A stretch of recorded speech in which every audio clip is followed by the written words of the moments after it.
If you can hear me, I have just started on YouTube. So if you can hear me, just let me know. Both on TikTok and then on YouTube. If you're currently on YouTube and you can see me, just let me know.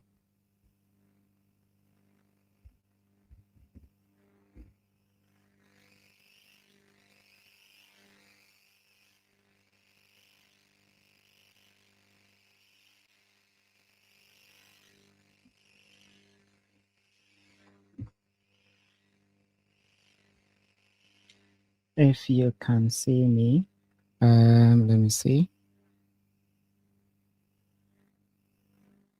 Okay, so whilst I'm on live on TikTok, can you also see me on YouTube?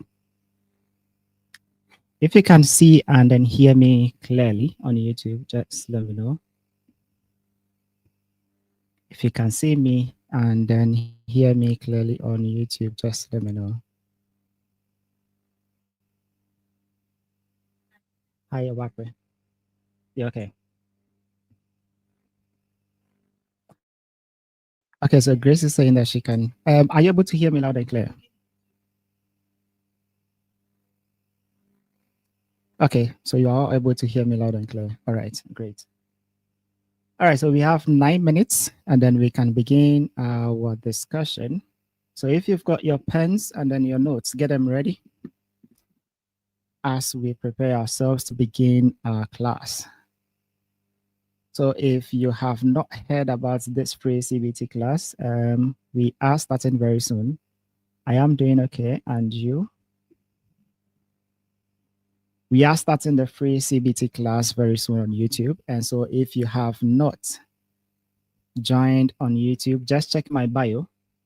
If you are here with me on TikTok, just check my bio and click on that. You're going to catch us live on YouTube. So for those who actually filled the forms, you should have received an email, and that email will tell you the link for you to follow. I'm on YouTube but can't join. Are you able to see me on YouTube? Are you able to see and then hear me loud and clear on YouTube? Mama Joma, have you followed my bio? Have you followed my bio? Once you click on my bio, it should take you there. Yes, I'm able to see all your videos, but you are unable to see that I'm live. I've started a live session.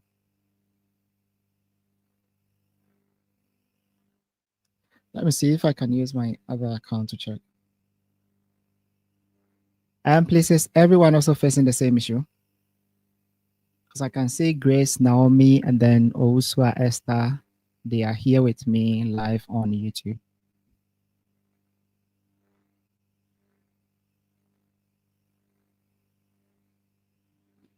Thank you, Abapre, for that. Okay, all right, good. So if this is the first time you are seeing me, I'm Nesima, and I am here to take you through the CBT, the numeracy part, so that you can get yourself ready to just go ahead and pass on your first attempt. Don't forget that the CBT and then the OSCE, they are the two exams that makes up the test of competence that you need to pass as part of your preparations to join in the UK NMC register. So today what we're going to look at is look at all the 15 questions that you're going to get for your CBT. So we're looking at for nurses, for midwives, for nursing associates, and then also for mental health nurses as well. So this is the first time I'm actually using StreamYard, and so I'm not sure how it is going to go, but whatever the case may be, we should be able to go through it successfully. If we face any technical challenges, I think we can just work it out and then come back again. Do you prep nurses for OSCE as well? Yes. So we do prep nurses nursing associates and the midwives for the OSCE exam. So if you are interested in joining the online tutoring, which is going to start in November, all that you need to do is just send a DM to me, and then we can have conversation after the class. So if you are watching me on TikTok and you want to know exactly how the class is going to go, the slides and everything, you may want to join me on YouTube, because that's where I'm going to share the slides. All right. And if you are also watching and you've not subscribed to any of my pages, whether it's YouTube, whether it's TikTok, kindly do so. So that the more we grow this channel, the more we are able to reach a lot of people, and the more a lot of people are able to also benefit from this conversation we're having. So if you are here with me on YouTube and you have registered for your CBT, kindly type in the comment section that I have registered. If you have registered, type in the comment section that you have registered. So adult OSCE, do I get the same professional values and laboratory results or different like? Is the section going to be safe? Do you mean is it going to bullying and falsifying? Yes, they are almost all the same. The professional values are almost all the same, but then the nurses do get some particular ones which consistently shows up, and then different from the nursing associates, they also get some consistent ones. Yes, it is going to be recorded, and so hopefully it should be saved on YouTube.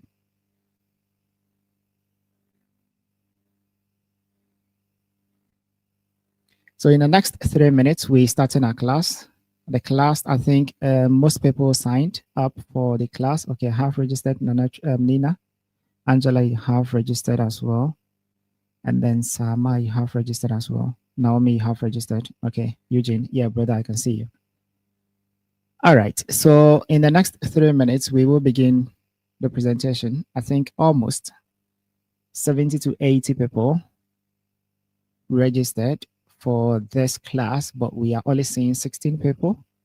And so we will just make use of those who are here, because they are the ones who would want to learn more and then get prepared to go and pass their CBT. If I failed in laboratory results, then I will reset done. I will get to laboratory results. So you may get a different one. However, mostly you will get the same thing. Yeah, about research. Yeah, you will get the same thing. So laboratory results, you go back and then you write laboratory results. So whichever station that you're going to fill in your OSCE, that's the same station that you will be given. So for instance, if you are given, let's say you filled in API in assessment, it's not exactly where you failed that you will begin from. You're going to start the whole assessment process, if that makes sense.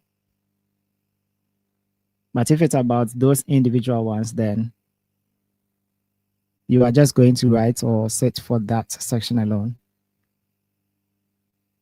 All right, so in the comment section, can I see those who are adult nurses, those who are midwives, those who are nursing associates, and then those who are mental health nurses? Are you able to type in the comment section? Those who are with me on YouTube.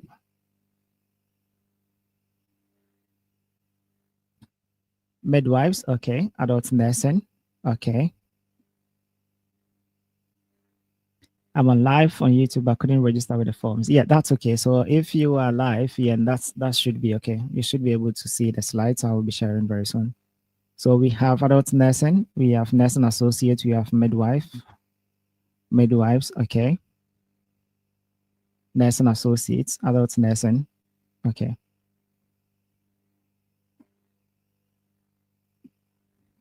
I think the majority are adult nursing, and then we have midwives and the nursing associates as well. Is anyone here who is a mental health nurse or will be joining the register as a mental health nurse?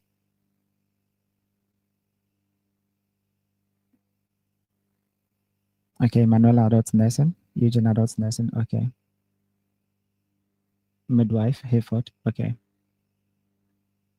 Well, so if you are here with me on TikTok, make sure you tap on the screen as the likes go, the more we are able to reach a lot of people. So please tap on the screen. Adult nursing. All right. Okay, so I think our time is up. It's time for us to begin. We may not be able to wait for anyone yet. So let's begin. Those who are going to join us in the middle of the class, they hope should be able to understand where we will get to, but I'm not sure, but let's see.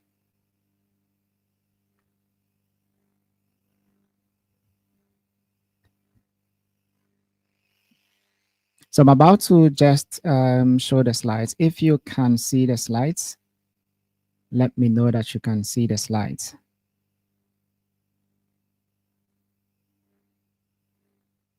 Are you all able to see the slides? CBT-Numeracy free class. If you can see the slides, just type in the comment section, yes, for me.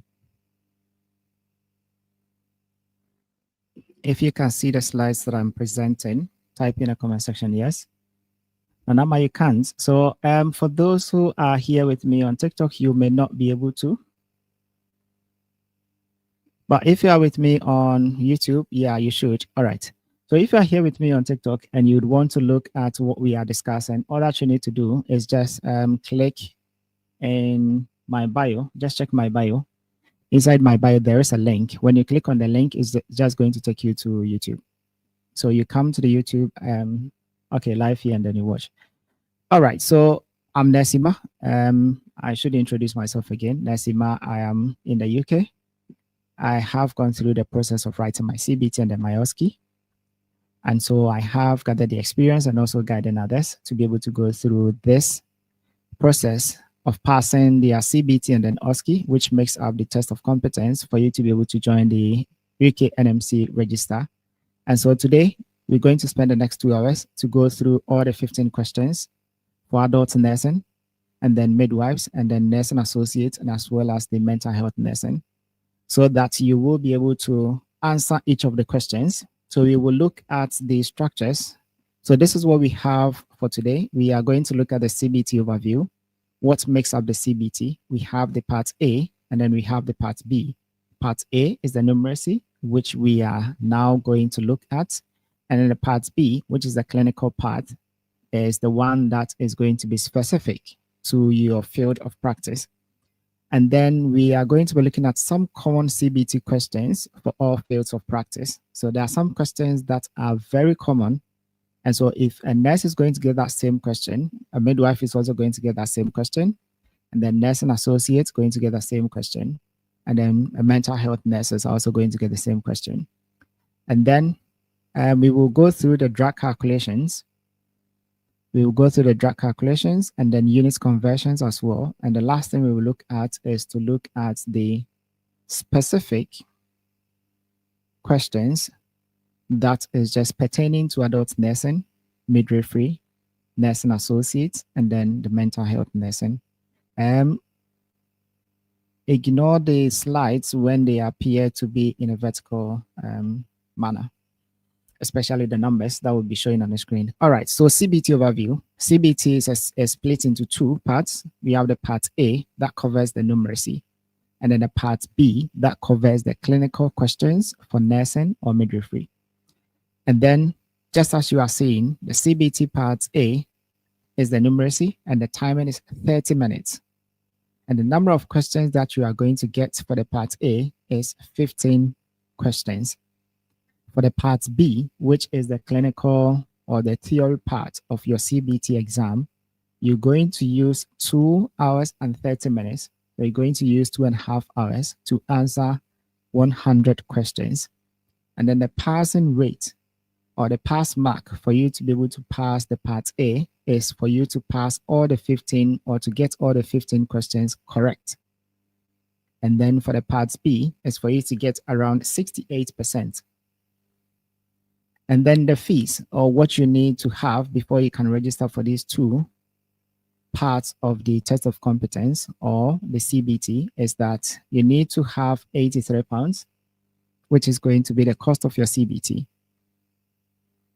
But let's say that if for your first attempt, you are unable to pass, it means that you need to prepare just £50 for just the part A, the numeracy, and then £70 for the part B, which is the receipts. So if you pass on your first attempt, then you are good to go. You don't need to go back and then pay anything again. So that is just the CBT overview. So everyone is going to get 15 questions for the part A, which is what we are going to look at, and you have only 30 minutes.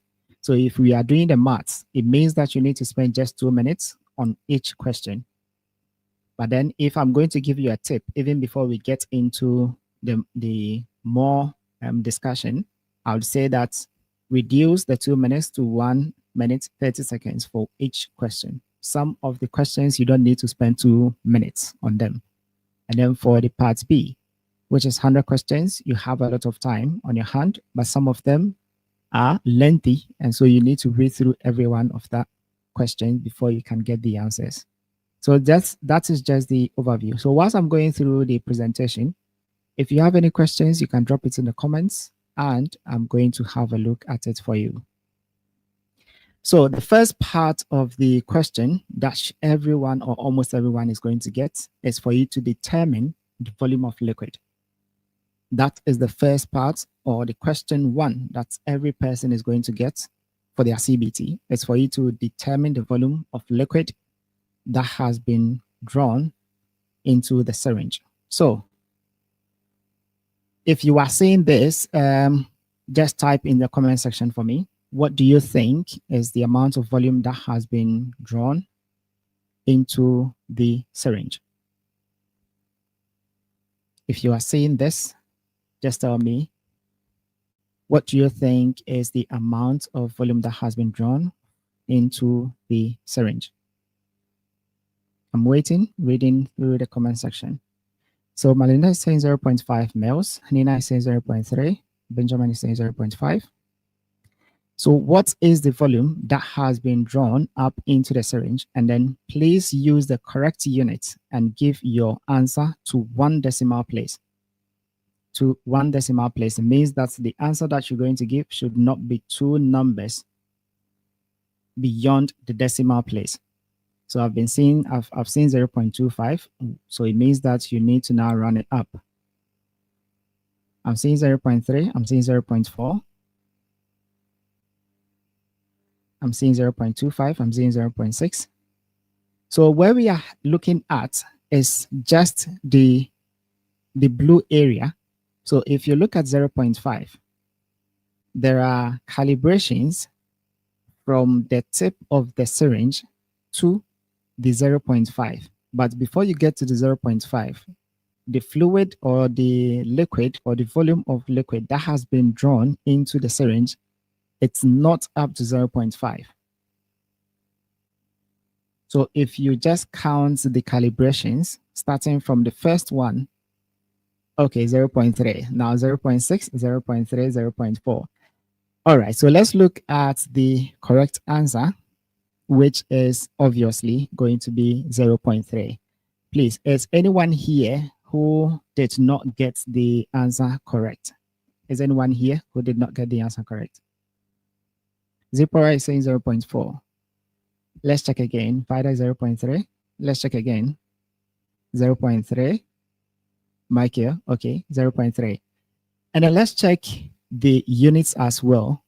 Let's check the units as well. So for those who are writing the M in caps, please, you are not going to get it right. And for those who are only writing the 0.3 without the units, unfortunately, you are not going to get it right. The CBT exam is programmed in a way that if you miss even just the small letter, if you miss just that small letter, it's going to mark you incorrect. And so if you are looking at the answer that has been projected, it is 0.3 mils. And the mils, you do not add any S. It's just small letter M and then big letter L. Please, do we all understand this part of the CBT exam? So this is the first question mostly everyone is going to get. Do we all understand this part? let's quickly move on because we have a lot of questions to go through. Do we understand this part? 0.3 mils, 0.3 mils, yes.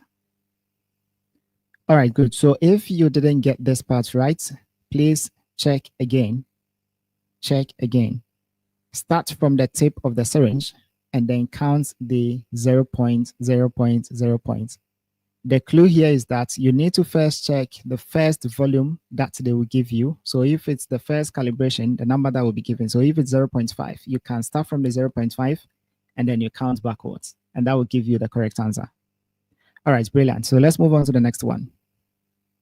The next one, apart from you checking the volume that has been drawn up in a syringe, the next thing that you're going to get is going to be, Nana said, why you didn't get it, right? Is that what it means? Do you want me to go back?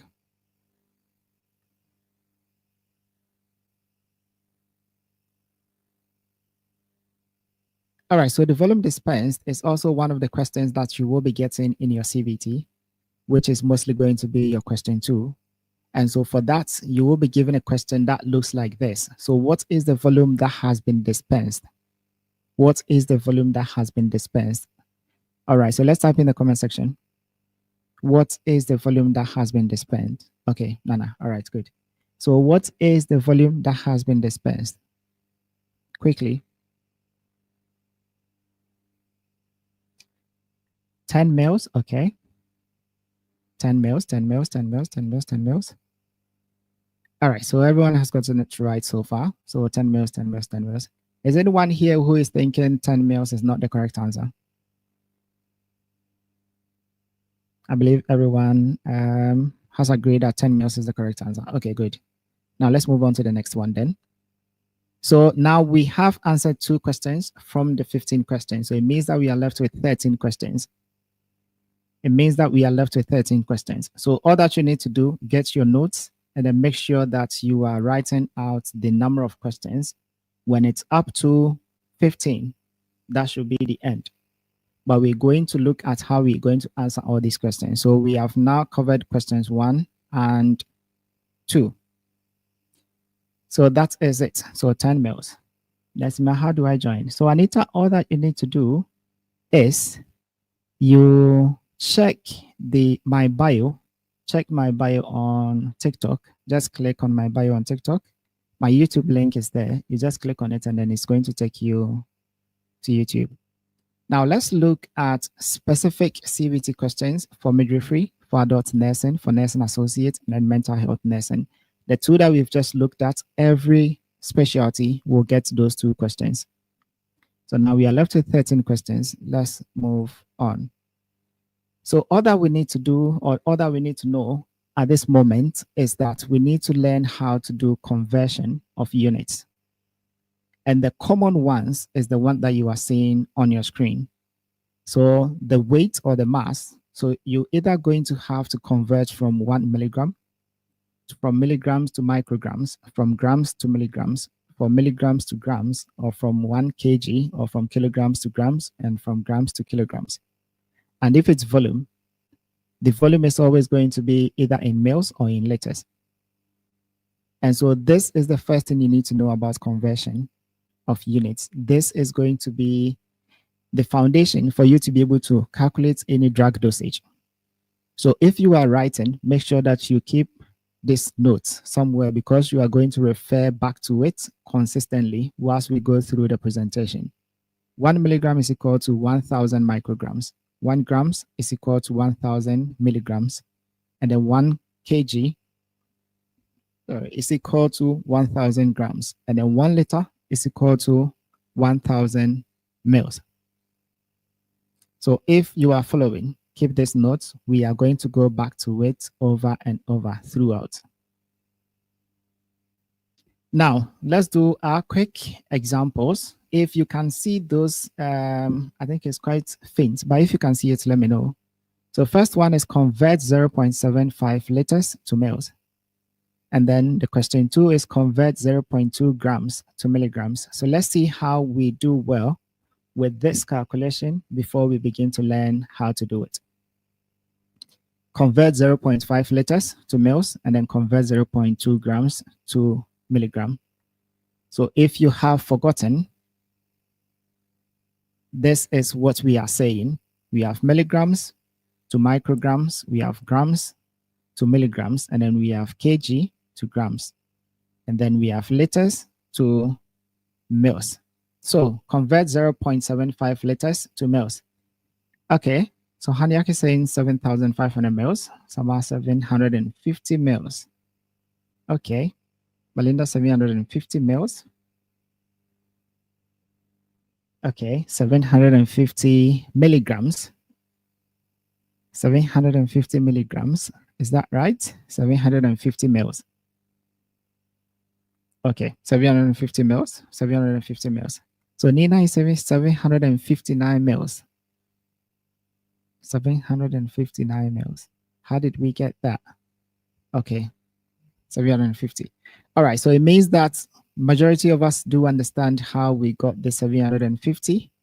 All right, so now let's look at 0.2 grams to milligrams. 0.2 grams to milligrams. Eugene 0.750 mils, good. So we are going to look, for those who have not been able to answer it yet, we are going to look at the stages in getting that 750 that they have typed in the comment section.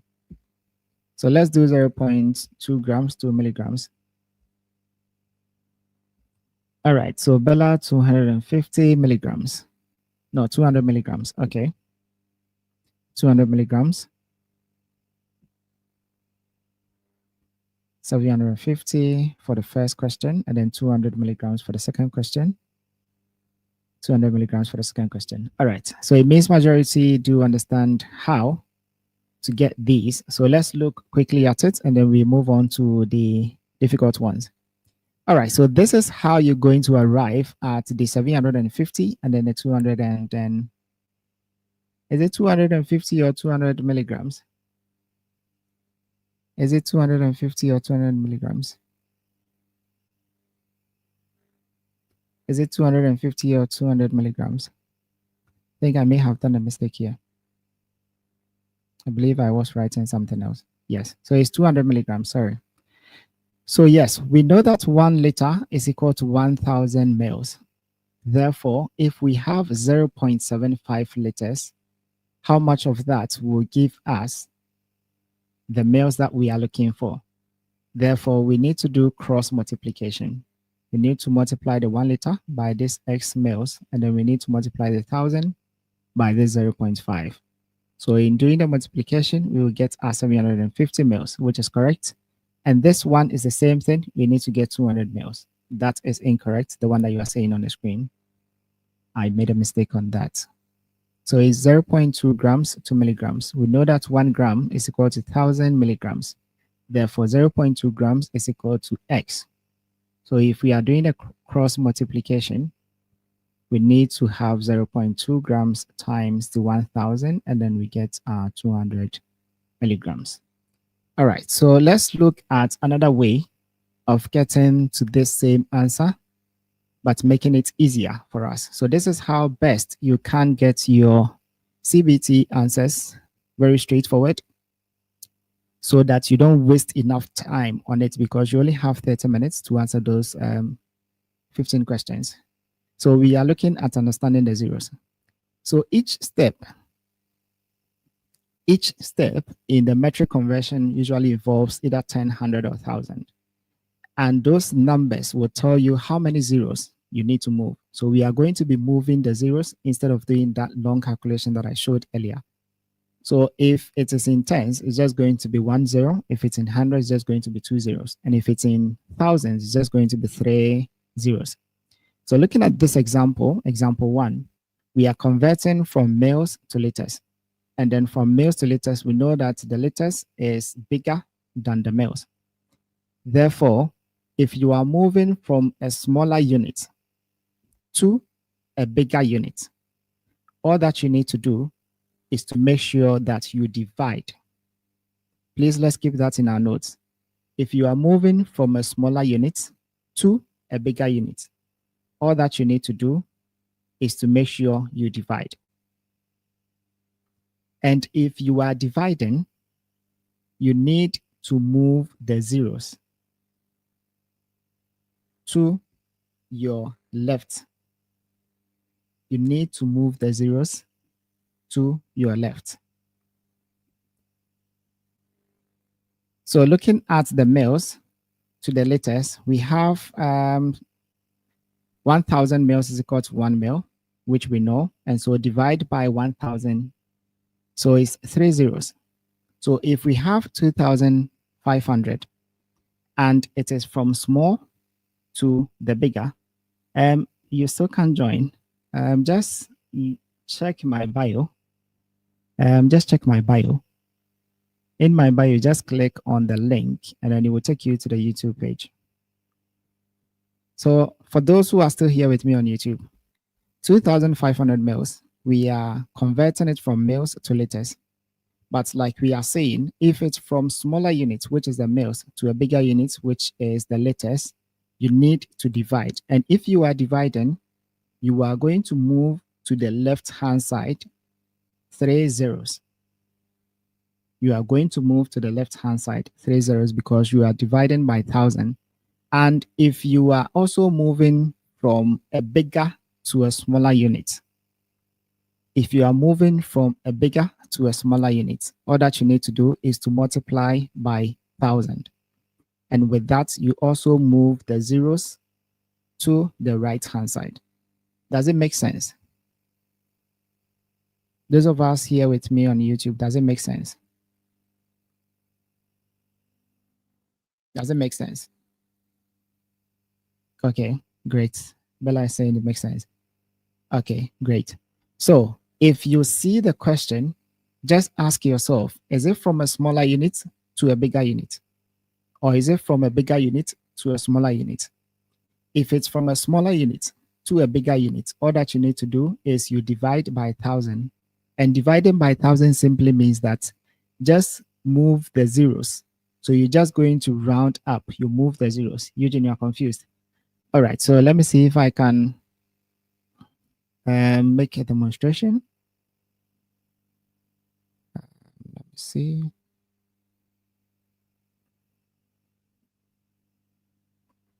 So what I mean is, we know that if you are moving away from, let's say, males to liters, we know that males is smaller and then liters is bigger. Do we know that?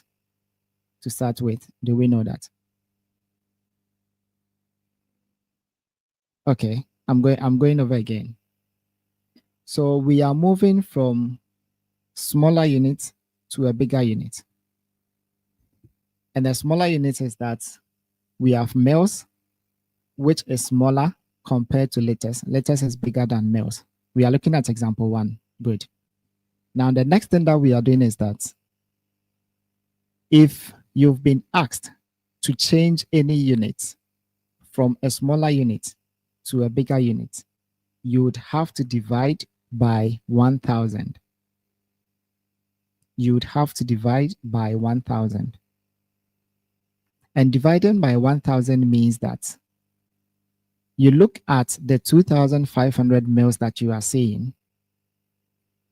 You start from the 2,500, which is the 0, which is the last 0.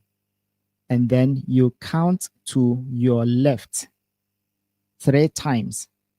When you get to the 3rd point, you have to now bring your decimal point, and that will be your answer. So 2,500 males. We are converting it from a smaller unit, which is males, to a bigger unit, which is liters. Therefore, we know that we are going to divide by 1,000.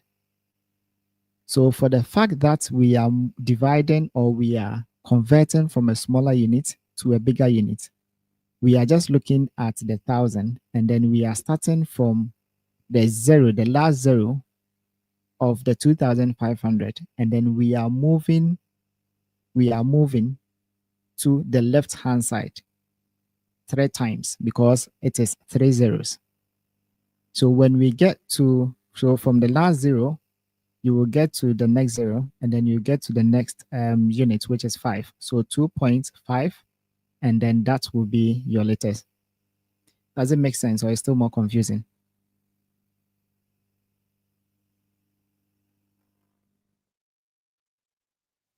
Does it make sense, or is it still confusing? So instead of going through the long process of saying 1 liter is equal to 1,000 mils, therefore 0.5, okay, great. Therefore 0.75 mils, and 0.7 liters is now going to be how many mils? Then you multiply, and then this is a long process. So instead of doing that, you are just going to know that if it's from a smaller unit to a bigger unit, you are going to start from the last digit you see from the volume that you've been given, and then you just move to the left side 3 times. So when you get to the third point, you just indicate a decimal point, and that is going to be your answer. Good. So looking at the example 2, which is from a bigger unit to a smaller unit, all that you need to do is, if you were dividing from a smaller unit to a bigger unit, if you are moving from a bigger unit to a smaller unit, you just multiply. And if you are multiplying, you're also going to start from where you are seeing the decimal point, and then you move 3 times to your right. And then where you get to, you just add the zeros, and that becomes your answer. Does it make sense? We are working smart so that we don't waste those 30 minutes to answer 15 questions. Does it make sense? Please, if you do understand, just give me a thumbs up. Great. If you're unable to use the thumbs up, just type in the comment section yes, for me to know that you do understand so that we can move on quickly.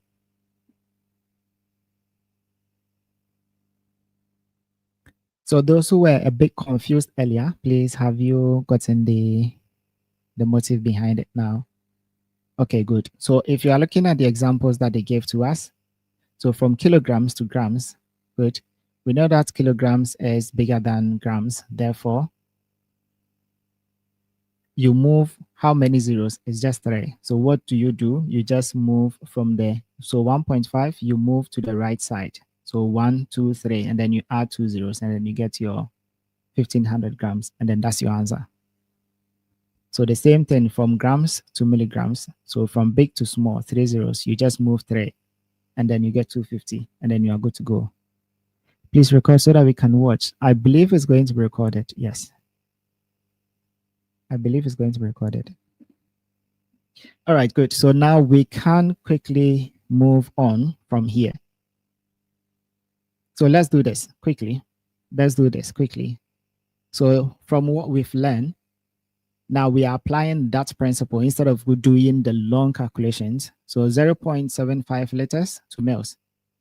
0.75 liters to mils. So if I have 3 grams to milligrams, the answer will be 3,000 if I am correct. Yes, absolutely. You are right, Michael. So you just move 3 zeros. You just move 3 times, and then that's it. So Melinda 1.7. Okay, so first question, 750 mils. All right, good. Next one. Let's go. We are answering these 5, and then we move on quickly. We are answering these 5, and then we move on quickly. If you are on TikTok, please tap on the screen so that it's going to get to a lot of people, and they can also come and benefit. So I'm just giving 5 questions. I'm just giving you 2 minutes. Let's quickly type it in. So just from the concept that we just learned, we said that if it's from bigger to smaller, you move 3 zeros to your right. You move 3 times to your right. And so quickly you should get the answer. And then if it's from smaller to bigger units, you move 3 times to your left. And where you went is you bring your dots or your decimal point, and then that will be it. Okay, good. Good. So 750, 1 liter, 750, 750. Good. So question 2, quickly. Question 2, quickly. 1,000 mils is equal to how many liters? 1,000 mils is equal to how many liters? 1 liter. Okay, good. Convert 70 grams to kg. Convert 70 grams to kg. Okay, good. So 1 liter for question 2. All right, question 3. So Melinda, you had 0.001 for the liters. How did you get that? Don't forget, we are moving from smaller units, which is the mils, to a bigger unit, which is the liters. Therefore, we are going to our left. We start from the last number we are seeing, and then we move 3 places. So when we move 3 places, it's going to be behind the 1, and then that is going to be 1 liter. So if we are converting 70 grams to kg, we know that grams, kg is bigger than grams. And so grams to kg, we are moving from small to big. So what do? We are moving from small to big. So we move 3 times to the left. We move 3 times to the left. Okay, 0.07 kg. Great. I've seen people writing 0.7 kg, and people are writing 0. Good. So for those who wrote 0.7, do you think that is the correct one? Because you only moved 2. So I think now I get it. For those who couldn't get 0.7, so this is the reason. When you move those 3 places to your left, make sure that before the decimal point, you bring a 0. Make sure that before the decimal point, you bring the 0.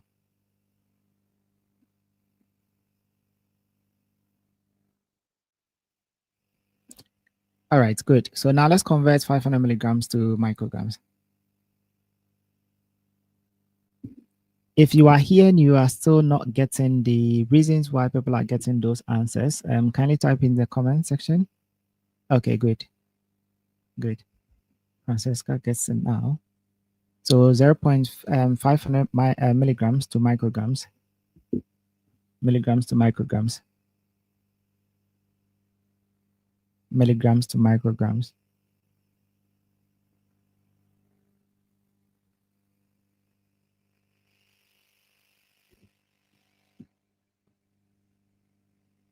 $500,000.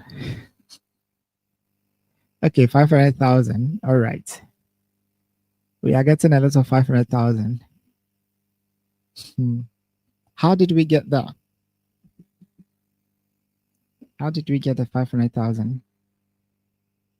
Or should we go to the conversion table to check how many milligrams makes micrograms? 500,000 micrograms. Okay.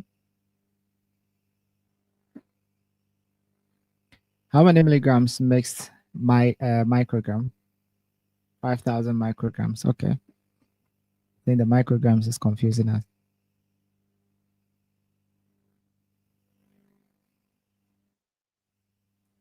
How many milligrams is equal to micrograms? Because mg is bigger than the micrograms. Okay. All right. Okay. So 1 milligrams makes 1,000 micrograms. Okay, so therefore we are moving 3 units. Okay. So for those who also had 0.5 micrograms, are you able to also educate us?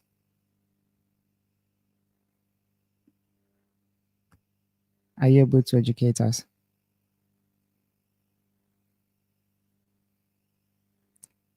All right, how about the last one?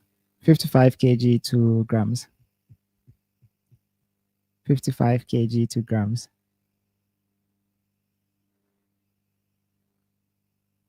55 kg to grams. We will be looking at the answers shortly.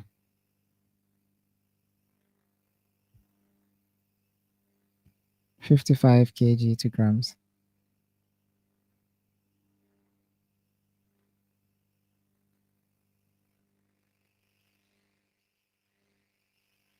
Okay, 55,000 grams. 500,000 micrograms. Okay, 5,500 grams. 55,000 grams.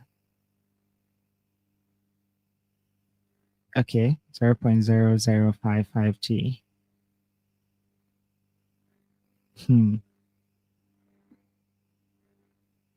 Okay. So I like how we are. So those who had the 4, which is the 500,000, you are right. And then the 55,000, you are right. So I was supposed to make changes to the question 4 and question 5 because when I was solving it, I realized they were quite big. And so I changed it. But you are right. Yeah? You are right. So let's look at it from the first point, 0.75. And so because it's from bigger to a smaller unit, you just move the 3 decimal places. So from the dots, we move to the 7, and then we move to the 5, and then we move 1, so 750 mils. And then from the 1,000, we know that the mils is smaller, so we are moving from smaller units to the liters.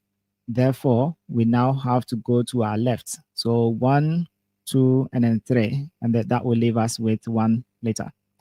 And then from 70 grams to the kilograms, we know that grams is from smaller to a bigger unit. So we have to go to 3 times, or we have to move 3 times to our left. So from the 70, we come to 7.0, we come to 7.0, and then we come to 0.070. Sorry, 0.07. So that is the 0.07 kg that we are seeing. And now we move on to the next one. So it was supposed to be 5 milligrams, but on here, it was 500 milligrams. So those who had the 500,000, you are right, because we are moving from small, and we are moving from big to a smaller unit. Therefore, we are moving to our right. So we add the 3 zeros to it. So 3 zeros to the 500 makes the 500,000. I hope we all get that point. Please, if you get that point, just type yes. So the fourth question, which is 500, we are moving from a smaller unit to a bigger unit. Sorry, we are moving from a bigger unit to a smaller unit. Therefore, we move 3 times from the last. Okay, good. And then the fifth one is, I was supposed to have changed the 55 to 2 kg. But those who also moved to the right, adding 3 zeros to it, you are also right. And so you are also going to get 55,000. So at this point, are we all okay with the conversion? Please type in the comment section yes, if you are okay with the conversion. Are we okay with the conversion? Is anyone here who is still confused? Nanama, you are confused.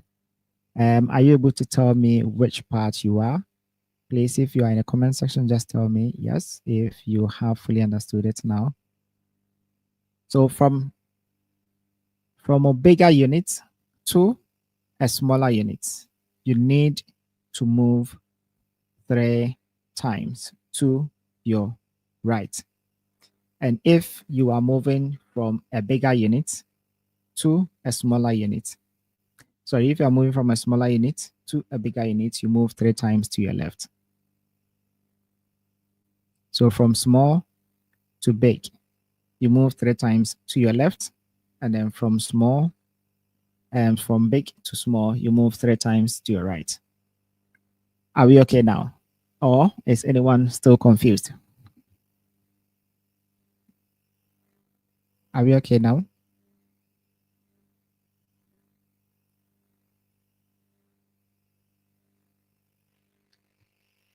All right. So I think majority of us are okay. So we can move on from here. All right. So this is the third question, the number 2, why no zeros? The number 2, why no zeros? Why no zeros? Melinda, what question are you asking? Why no zeros? Oh, Papa Ness is on live. Papa Ness Akwaba, the boss himself. So why no zeros? Melinda, your question again. Number 2, we are moving from a smaller unit to a bigger unit. A smaller unit to a bigger unit. So we are going 3 times on our left, and then we will get 1.0. And we know that for every whole number, there is a 0 after that. So that should be it. All right, so let's solve this one quickly. A baby weighs 3,450 grams at birth. Convert this weight to kilograms. So midwifery, this is your typical number 3 question that you're going to have in your OSCE exam, your CBT exam. 3,450 grams at birth. Convert this weight to kilograms. So let's do it quickly. You have 30 seconds. What will be for kilograms?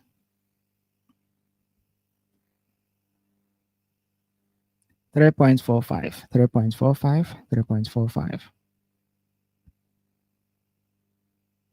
Please, do we all get it? Why we arrived at 3.45? Okay. Do we all get it? Why we arrived at 3.45? So it's because grams, it's a smaller unit, and we are moving from a smaller unit to a bigger unit, which is kg. Therefore, we are going to our left, starting from the last number, which is the 0. So we move 1, we move 2, and then we move 3. And then we have 3.45. Okay, brilliant. So 3.45 is our answer, and that is correct. Is anyone here who still did not get why we are selecting 3.45 to be our answer? Anyone here more confused why we are saying that the answer is 3.45? Or do we understand it? All right. So let's move on to the third question. That adult nurses are most likely to get. So the third question in your CBT-Numeracy that adult nurses are most likely to get. A patient has been prescribed 2 liters of 0.9% sodium chloride. What is the volume in mils?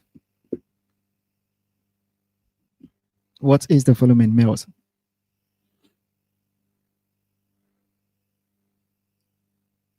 $30 seconds.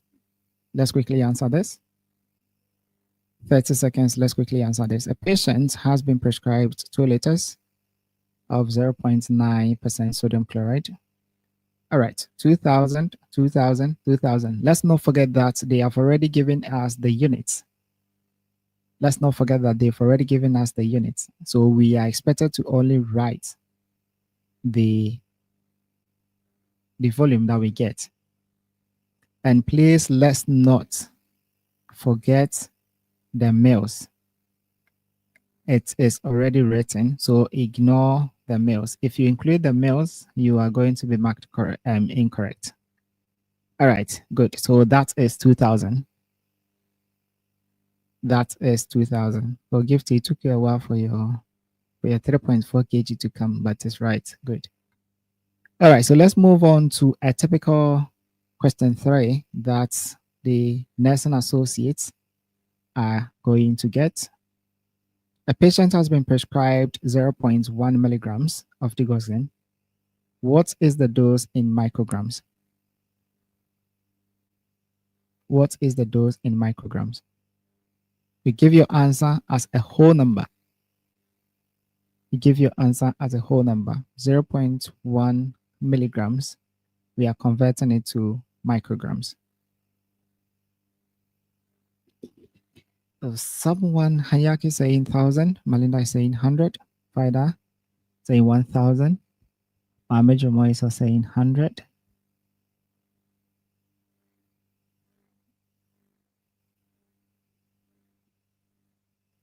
Eugene 100. Okay.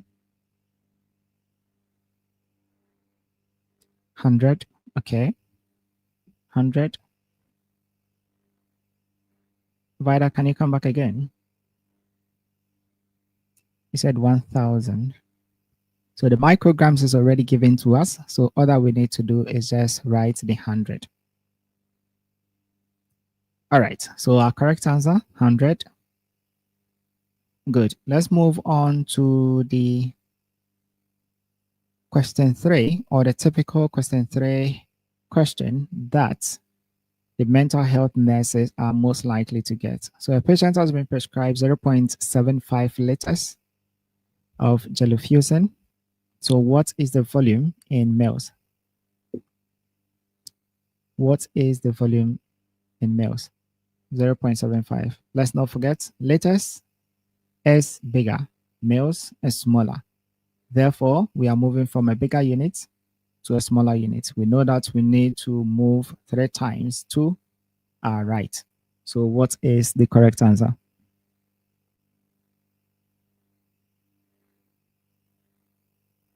All right, 750, 750, 750, brilliant. So it means that we have fully understood this part. So let's quickly move on to the next one. So 750, we are all right. Good. So now let's look at the difficult part of the CBT numeracy, which is the drug dosage calculations. So if you are writing your notes, make sure you write this formula down. So drug calculations are required when the amount or the medication ordered or desired is different from what we have available at hand. So it means that we have been given a particular amount of medication. However, what the doctor is prescribing or wants us to give to our patients is different. Therefore, we need to find a way to calculate how much or what volume of medication we need to be able to administer to our patients. And so the formula is that the amount desired over the amount on hand multiplied by the quantity would give us the tablets that we need to be able to give to our patients. And when medication is given in tablets, the quantity is going to be equal to 1. When medication is given in tablets and it has not been specified, the quantity is going to be 1. We will look at the other parts of these calculations where we have quantity given in volumes. So for now, let's pay attention to this. The amount desired over the amount on hand multiplied by the quantity is going to give us the tablets that we need to give to our patients. Have we all written this formula down? So that we can move on. Have we all written all this the formula down?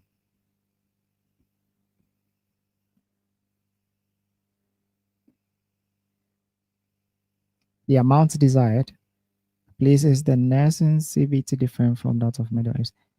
So yes, there are some questions that are common, which we have looked at. We are now going to look into the very specific ones for nurses, the midwives, then nursing associates, and as well as the mental health nurses. We have just answered 3 questions. Now we have the rest. We have 12 questions to catch up. So let's quickly write this down and then we can move on quickly. All right, so now let's look at an example. So tramadol 50 milligrams is ordered or is desired. Tramadol is available as 100 milligram per tablet. So the quantity that we're talking about per tablet. So it means that the quantity is now 1.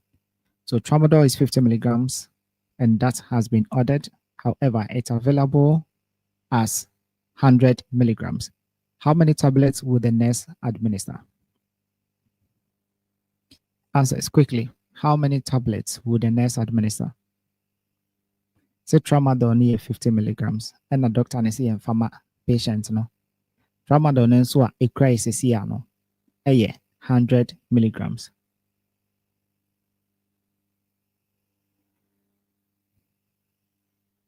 So if I was saying that yes, it's different, the nurses do have a specific set of questions. The midwives do have a specific set of questions. The numeracy, all the specialties do have some of the questions in common, but the rest, you'd have to know that is going to be very specific, especially the midwives. Can we get the answers in the comment section? The tramadol is 50 milligrams. It has been ordered. And the tablet that we have is 100 milligrams. So using this formula, the amount desired is the 50 milligrams. The amount on hand is the 100 milligrams. And then the quantity, just as we've stated here, is going to be 1. All right. So please, now is for who and who. So this one is general. The drug dosage calculations is general. We are doing for midwives, nursing, and everyone.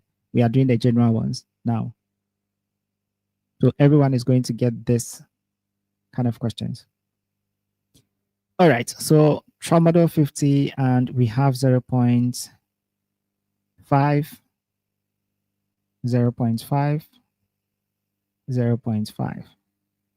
All right, so that is right. So looking at the calculation, step 1 is that you need to first determine what has been given to you. So you write your formula down, amount desired over the amount on hand, and then times the quantity. And tramadol, like we said, the one that the doctor has ordered is 50 milligrams, and then the one on hand is 100. So quickly, you just put in or you plug into the formula 50 over 100 times 1 and then 0.5 tablets. I hope we all understand this very basic calculations using the formula. If you have missed the formula, just write it down. Amount desired over the amount on hand times the quantity. That is going to give us the desired amount or the tablets that we need to give. All right, so let's move on quickly. So you try your hands on this one. So 1200 micrograms or 1200 micrograms, milligrams. So 1200 milligrams of paracetamol is ordered. This medication is only available as 600 milligrams per tablet. How many tablets should the nurse give? Please, do we have to write 0.5 tablets or 0.5 milligrams? So if we're going to look at sample of the questions, but you just have an idea that it's just going to be 0.5. But it's going to be, they're asking you in tablets. So when we get there, you will know what units that they're going to add. So 1200, all right. So we are getting the answers. 2, 2, 2, 2, 2, 2. So 1200 milligrams. Why am I saying micrograms? 1200 milligrams of paracetamol is ordered. The medication is only available as 600 milligrams per tablet. How many tablets should we give? 2 tablets, 2 tablets, 2 tablets. All right. So I think everyone has gotten it right. All right. So this is it. So you determine the givings or what you have been given. Amount desired is, or the amount that has been ordered is the 1200. Are calculators being used at the exams? Yes, you will be given an online calculator. It's going to be at the top right of your screen. And so you just bring it up and then you just type in and then it's going to give you the answers. It's not a physical calculator, but an online. It's just on your screen. Yeah. All right, so it means we all understand this. All right, so let's look at this part of the calculations. You remember that just this ones that we just solved, we said that the quantity is 1.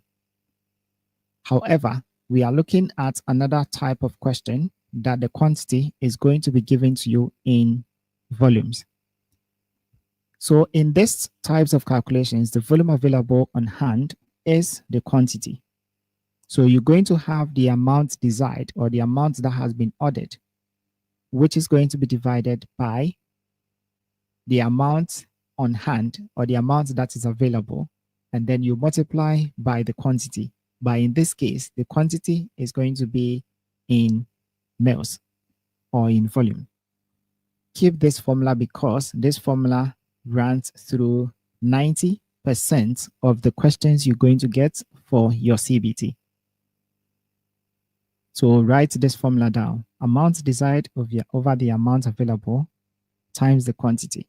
You are just going to use this formula to answer almost every question in your CBT. So keep it somewhere safe. So Bernie will give you a calculator.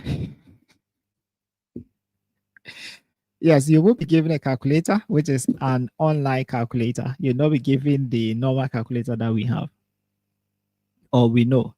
So let's look at this example. Phenytoin is available as 125 milligrams per 5 mils. So if you take every 5 mils, the phenytoin concentration in it is 125 milligrams. So the doctor has ordered 0.3 grams. So we need to now look at how much should the nurse administer to the patient. I intentionally brought this question because, the earlier ones that we've looked at, it's always been the same units. But with this one, the doctor has ordered it in grams. Therefore, you will have to be the one to convert it into milligrams, which is the same unit as the amount that is available.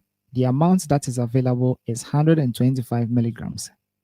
And now the doctor has ordered 0.3 grams.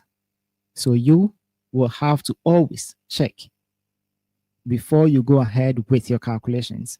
If you go ahead with these calculations and then you use 0.3 over 125 and then you multiply by 5, you're going to get it wrong. So you need to make sure that you are converting every unit to the same unit before you go ahead with your calculation. Does that make sense? Does it make sense? Please, if it makes sense, type it in the comment section for me. Yes, it makes sense. So whenever the question is given to you, make sure that the units are the same. If the units are not, you'd have to convert before you carry on. All right, good. So with this one, the example given, you need to convert the 0.3 first.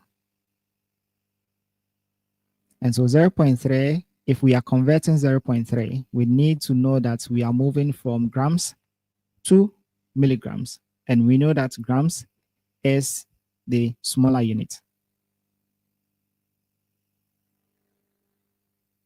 So 1 gram is equal to 1,000 milligrams. Therefore, we are moving to the right. So 1, 2, 3, and then we add the zeros. Good. And now from there, you now have the 300 milligrams in the same unit as the 125 milligrams. Therefore, 300 over to 125 multiplied by the volume, which is 5 mils, and we get the answer. So the answer is 2.4 milligrams. Unfortunately, it's not 2.4 milligrams. The reason is that you need to convert the 0.3 first to milligrams before you can divide it by the available unit and then multiply it by the 5 mils. Rich money, I hope that makes sense. Yes, midwives are joining the class. We have a lot of midwives on here. So CBT, the part A, the numeracy, is what we are looking at. And everyone who is going to write the, who is willing to join the UK NMC register will have to pass this. So if you're a nurse or midwife and all that, you need to join this. So yeah. All right, now let's move on from here. Like I said, nurses also are also here. Yes. Nurses, adult nursing, midwives, nursing associates, and then mental health nursing. We are covering all these 4 specialties today. And from all that we've been looking at, these are common questions that all these specialties are going to have in their CBT. Like I said, keep this formula. Amount desired over the amount on hand or the amount available multiplied by the quantity. So yes, we had 12 mils. Naomi, you had 15 milligrams. I'm not sure why you had 15 milligrams though, but it's going to be 12 mils. So write the formula there again and then use the 300, use the 0.3 grams to convert first before you continue. All right, so let's look at another type of drug calculation. Please, can you explain the 5 mils? The 5 mils. So the 5 mils is that if you are given, so the phenytoin comes in the volume. So the volume of phenytoin, I'm not sure I had 2.4. Unfortunately, it's not 2.4. So the 5 mils is that when you are given the phenytoin in, let's say, its container, it is 5 mils. So for every 5 mils of phenytoin, the concentration of phenytoin in there is 125 milligrams. Does it make sense? So let's say it's oral paracetamol, and that's the liquid one, the volume one. So if we take 5 mils of that paracetamol, the concentration of paracetamol in that 5 mils is 125 milligrams. So that 5 mils will be given to you.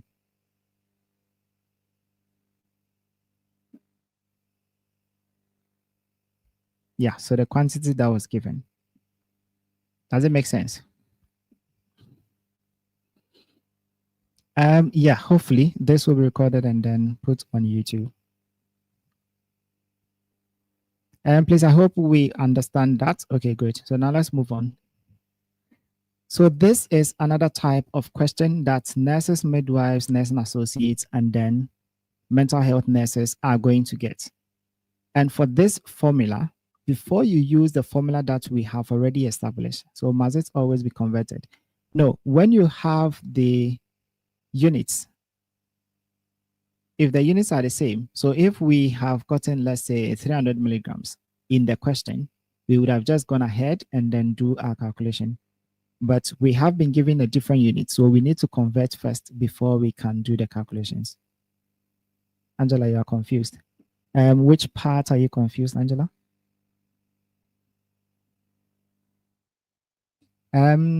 Richard, I hope you understand that part why we converted. So, doctor say 0.3 grams in our order. Yes, you name some medication, no, or the medication we know it's in milligrams. Therefore, before we can go ahead and then do our calculations, we need to be able to convert the grams that has been ordered into milligrams before we can calculate. That is why we needed to do the calculations. Angela, are you able to state where you are confused so that we can clarify that part?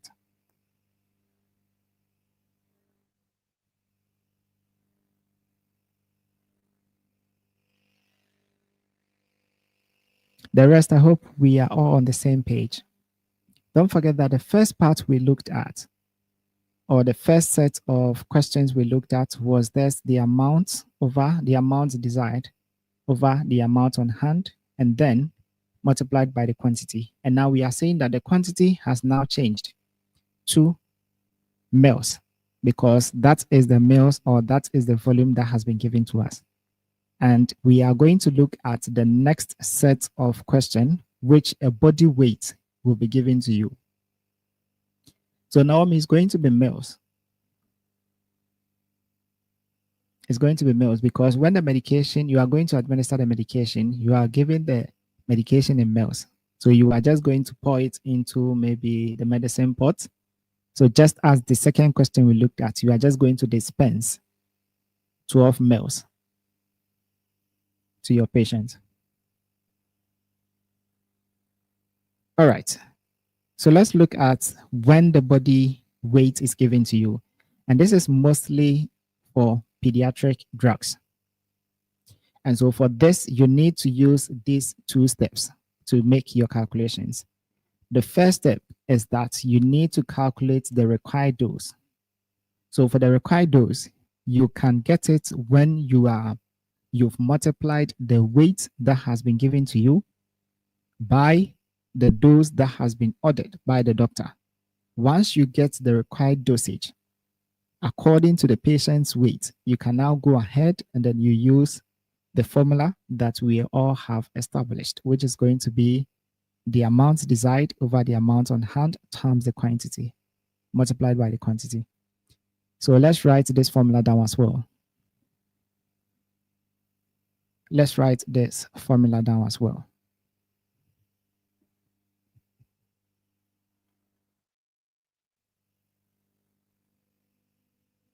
let's write this formula down. So weight, which is always going to be given in the question, and then the dosage will also be given in the question. So all that you need to do is to multiply the weight by the dosage that has been given, and that is going to give you the required dosage. And then from there, you now go ahead and then you use the formula which we have established, which is going to be the desired over the ones that we have at hand multiplied by the quantity. So let's try our hands on this using this formula. Let's try our hands on this. So metronidazole, which is 4 milligrams per 1 kg. The 1 kg is not there, but for every kg or for every kilograms, the metronidazole is concentrated or is 4 milligrams concentrated in 1 kg. So it's ordered for a child weighing 29.45 kg. Metronidazole is available as 500 milligrams per 4 mils. So let's not forget that now the 4 mils is the quantity. So how many mils of medication must the nurse administer? So let's write out the things that we have been given in the question down. The first one is that we have been given the ordered medication, which is 4 milligrams per kg. We have also been given the weight of the child, which is 29.45 kg. And we've also been given the medication on hand, or that is available to us, which is 500 milligrams per 4 mils. So using the formula, so let's write it down first. The amount that has been given to us in the question, let's write them down.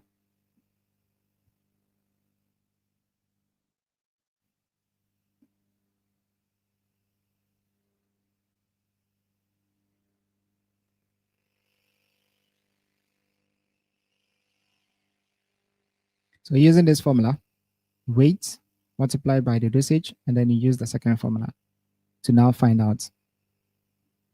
So metronidazole 4 milligrams per kg, which is the one that has been ordered, and then the child weighs 29.45, and then metronidazole is available 500 milligrams per 4 mils. Has anyone been able to calculate this? Has anyone been able to calculate this?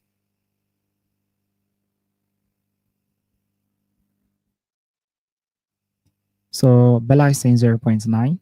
Who else?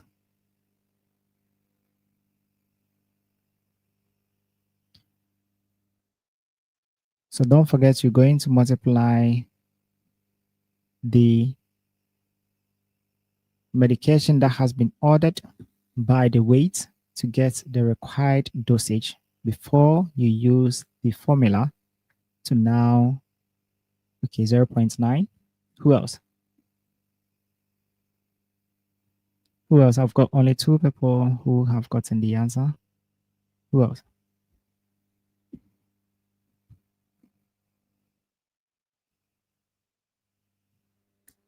Let's be quick because we have a lot of questions to solve before we end the session. Okay, 0.9, all right. 0.924, okay. 0.9.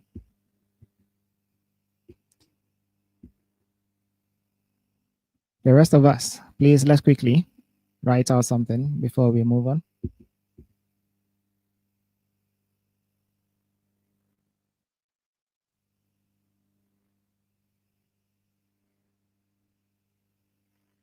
Why are they restricting my life? I don't get it.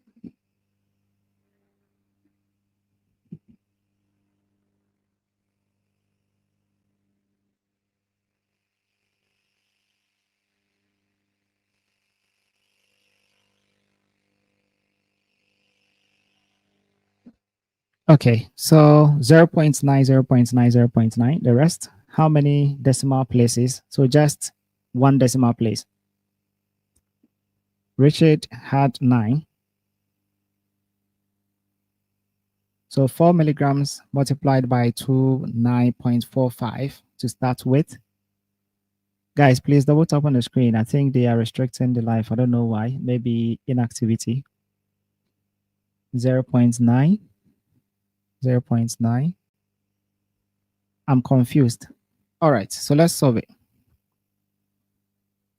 Are we on the same page here?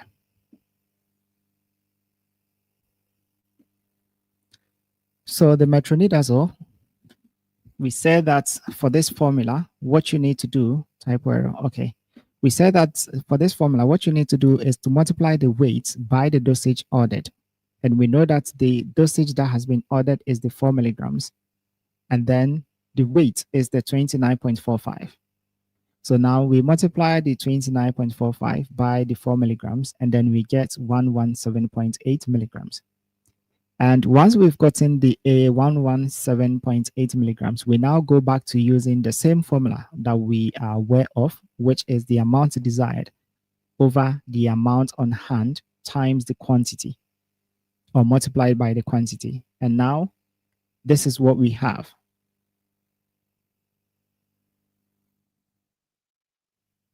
Now, are we on the same page? Nana Sewa, do you get it now?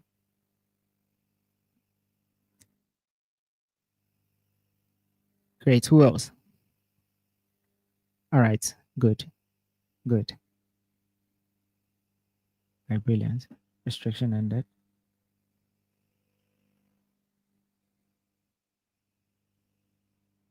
So please, guys, if you can tap on the screen, that would help, because I think TikTok is trying to restrict the live. All right. So, okay, good. Now it means that we can move on.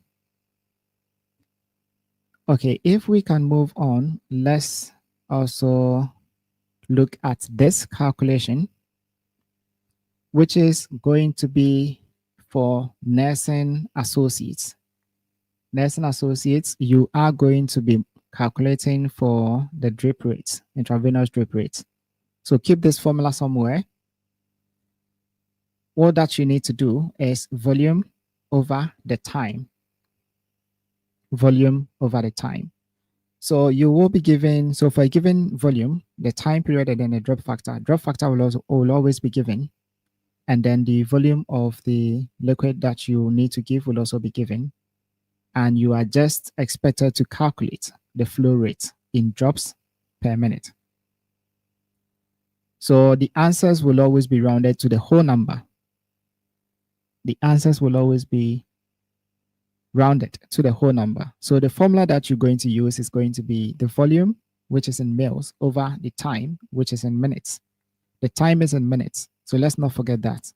So if you get hours, you just have to convert it to minutes before you can use it. So the volume in mils over the time, which is in minutes, multiplied by the drop factor will always be given. And then that is going to give you the flow rate that you have, which is drops per minute. So looking at the example that's on here, says calculate the IV flow rate for 250 mils of 0.5 dextrose to be administered over 180 minutes. The infusion set has drop factor of 30 drops per minute.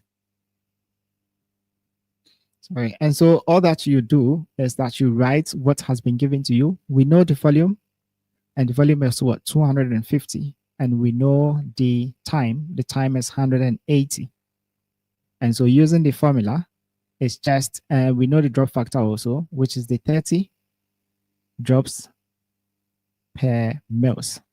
So it's the volume, which is 250, over the time, which is 180, multiplied by the drop factor, which is 30, and then you get your answer, which is stated that it is always going to be rounded to the nearest whole number. So this one got 41.66. So you need to just round it, and then you get 42. I hope this makes sense. So our nursing associates, if you have written this down, just give me a thumbs up so that we can move on quickly.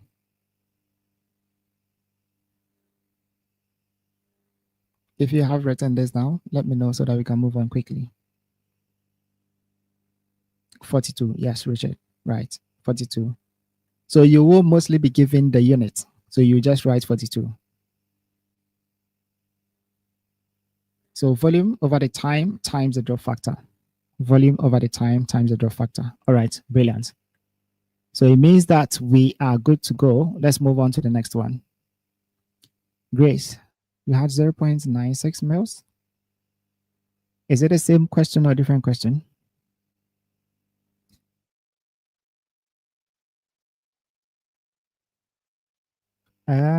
Please, IELTS and OSCE, which one do you need to write first? You can write either of them. But if you are in Ghana and you are coming, the OSCE can only be done in the UK. And so probably you may want to write your IELTS before you come. I hope that helps to answer your question. All right, let's move on to the next question, which is going to be the flow rate for infusion pump. So Grace, I'm not sure where you had a 0.96, but maybe you typed it and it's now coming. All right, so calculations of flow rates for an infusion pump. This is going to be for almost every specialty. So let's pay attention. So infusion pumps do not have a calibrated drop factor, just as we just did. So the infusion pump do not have the drop factor, just as we just did. Therefore, the infusion or the flow rate depends on the volume of fluid ordered and then the time. And so you will be given the volume. So let's say 1,000 mils to be given in, let's say, 5 hours. You just divide it and then you get your flow rate in mils per hour. This is very easy. And so just write the formula down, volume over the time, and then it's going to give us the result, which is going to be the flow rate in mils per hour. Every specialty will do this. So let's pay attention to it. So let's try this. Let's try this.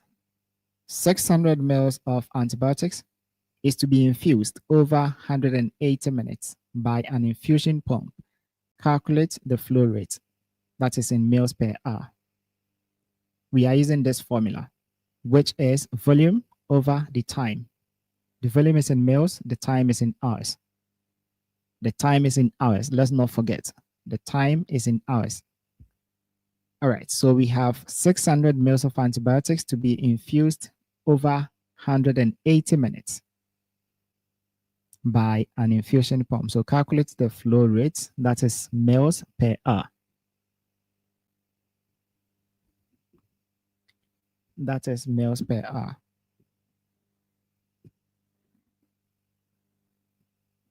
What is the answer that we are getting? What is the answer that we are getting? So 3.33, 3.3, okay. 3.33 hours.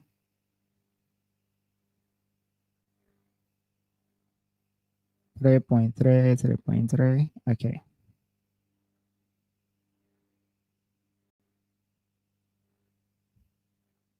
Did we get it right?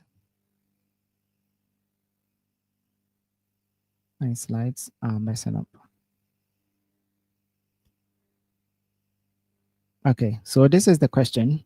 The question is 600 mils of antibiotics is to be infused over 180 minutes by an infusion pump. And so calculate the flow rate. The flow rate should be in mils per hour. So 3.3, 3.3, 3.3. Michael is saying 2 hours. The life is restricted again. I'm not sure what is going on here.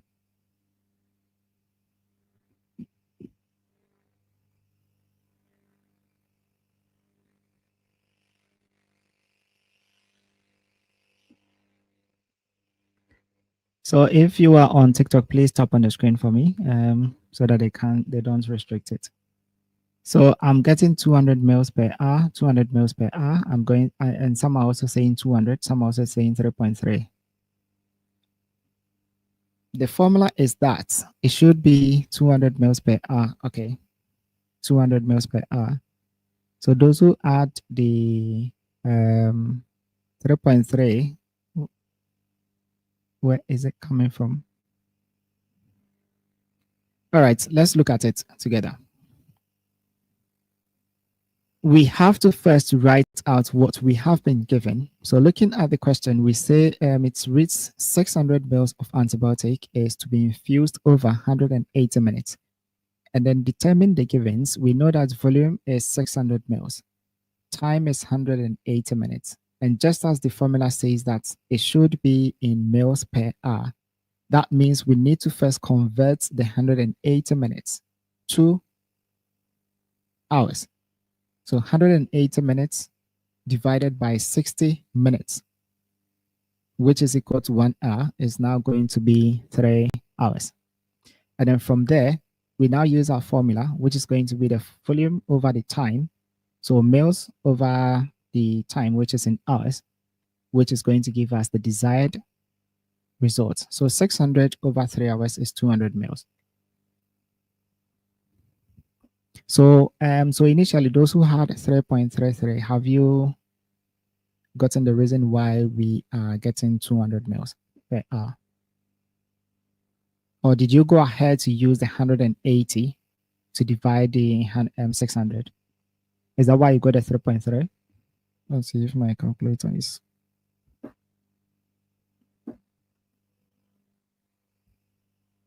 Is that why you got the, so 600 by, yeah, absolutely, that's why. Okay, so make sure that the time is always in hours before. Yeah, make sure the time is always in hours before. All right, so quickly, let's go through some examples. Eva, please, can you correct the unit again? Some are still using mils. All right, so please, if you are writing the units and you are writing it in small letter M and then small letter L, please desist from that. It's a small letter M and then caps lock L, so big or capital letter L. Nina, you have 3 hours. Yeah, so the 3 hours should be when we've converted the 180 minutes. Yes, I didn't convert 2 hours. All right, so please let's not forget that. We need to convert first. So now let's look at questions 4 going. So immaculate, yes. So that is the right one. So it should be small letter M and then big letter L. Yes, I went ahead. So please let's desist from that. All right, so now let's look at question 4 going for all the specialties. This is for midwifery. This is for midwifery. But if you are here and you also want to calculate this quickly, let's do that. You have been given the formula. You have been given the formula. The formula is that. So this is mostly a common question that is going to be question 4 for midwives. The formula is being given. So the formula for calculating infant feed is volume of formula per feed is weight in kilograms multiplied by the mils per kilograms per day. And then the number of feeds in 24 hours is just beneath it. So you have been given the following information on a neonatal feed chart. All that you need to do is just input these that has been given, and then you go ahead with the calculation. So we know weight has been given. So the weight in kg, which is 1.5 kg, multiplied by the mils per kg per day. So mils per kg has been given, and we know that that is what, 40 mils per kg. The number of feeds in 24 hours, but this feed that we have says the feed regimen or the feed regime is 2 hourly intervals. 2 hourly intervals. 2 hourly intervals. So within the 24 hours, you are going to be feeding 2 hourly. So what do you think will be the number of feeds within 24 hours before you go ahead with your calculation? Our midwives, we are waiting for you quickly. 30 seconds. Yes, Perpetua, is because you didn't convert. You do not use the 180 minutes. You need to convert it to hours. Our midwives, let's quickly get this one right, and then we can move on.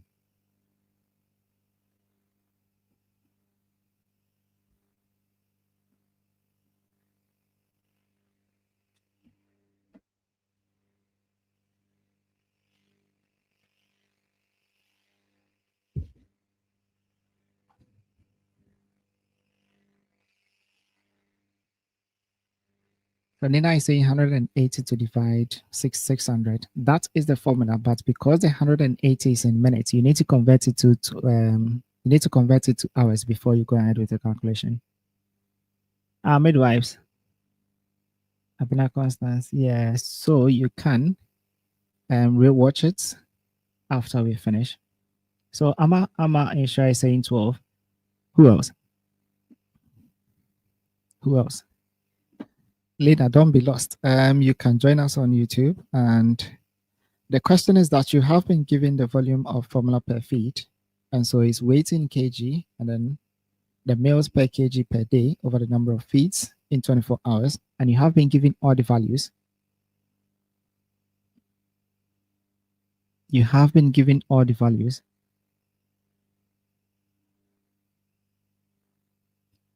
So you have been given all the values, just that the number of feeds in 24 hours. 30 feet. Okay, Bella. Who else? And Yak says 12. Okay. So the number of feeds in 24 hours is going to be 12. So now use that 12 and then go ahead with your calculations. Let's see. Our midwives. Our midwives. 30. Rider. 30. Okay. Naomi. Aqua is saying 5. All right. So 5 mils is the correct answer after you've gone through the calculations. So first of all, we need to find out the number of feeds. Okay, good. Harriet also got it right. Richard got it right. Good.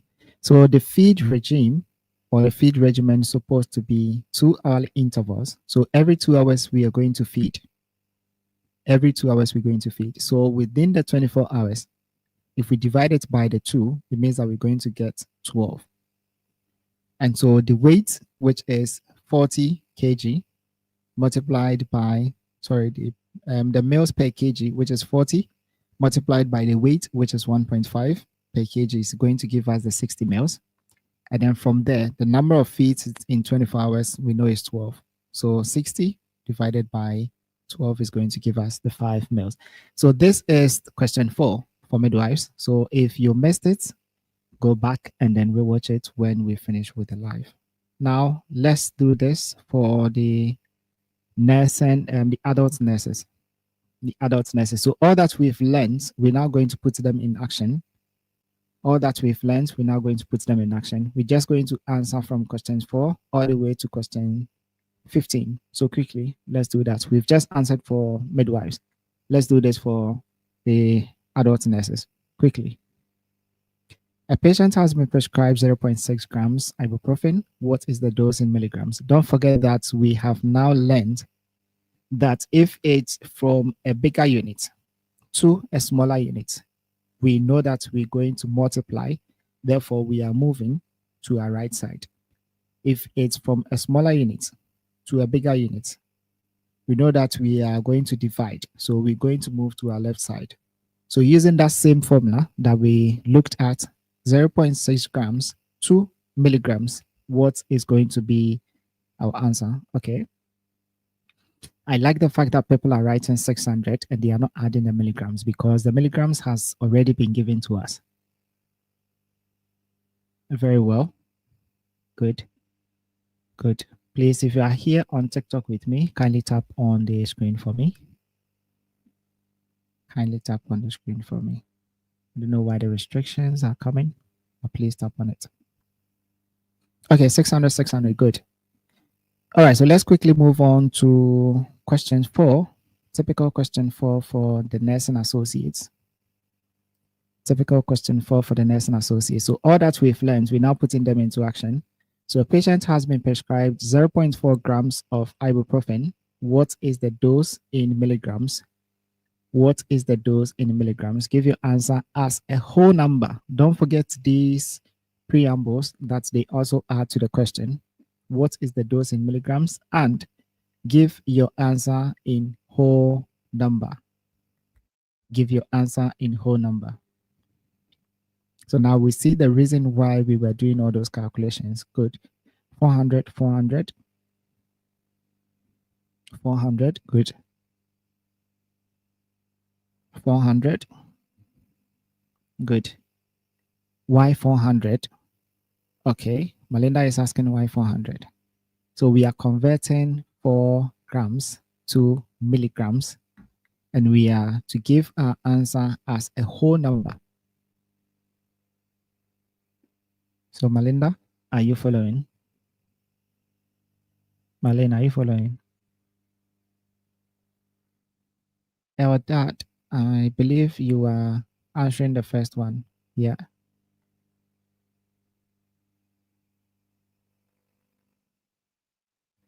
Okay, yes. So bigger to small, yes. So when it's bigger to small, you multiply.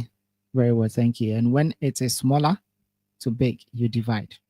So you just move to your right if it's bigger to small, and then you move to your left if it's smaller to big.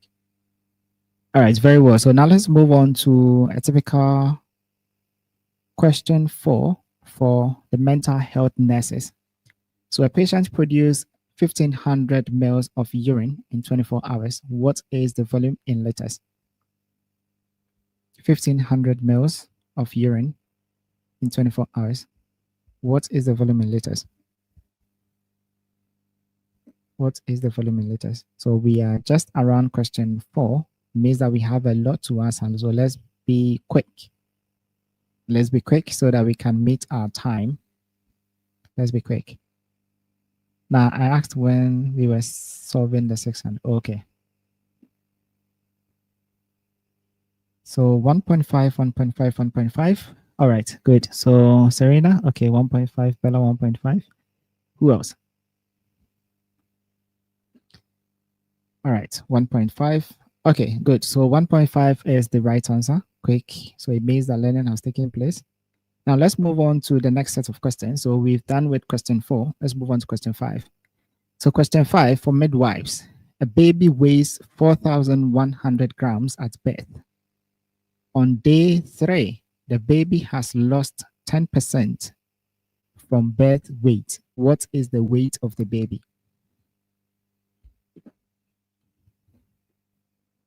So the baby at birth weighs 4,100 grams. And this is just 3 days. On day 3, the baby has lost 10% from the birth weight. What is the weight of the baby currently? Our midwives, anyone to help us with this? 10% of 4,100 is what? Keep that in mind. Or let that be the first question you ask yourself. So 10% of 4,100 is what? If you're able to get that, then you can get the current weight of the baby. So Richard saying 3.1 kg. And don't forget that the baby's weight is in grams as well. So Serena is saying 3,690. Okay. So would the 3,690 be in grams or it's going to be in kilograms? So it's give your answer in kilograms and then to 2 decimal place as well. Yes, in grams. Okay, so if it's in grams, the question is saying that we should now give our answer. Now they are now restricting it again. Guys, please, if you are on TikTok, kindly tap on the screen for me. I don't know why they are saying that.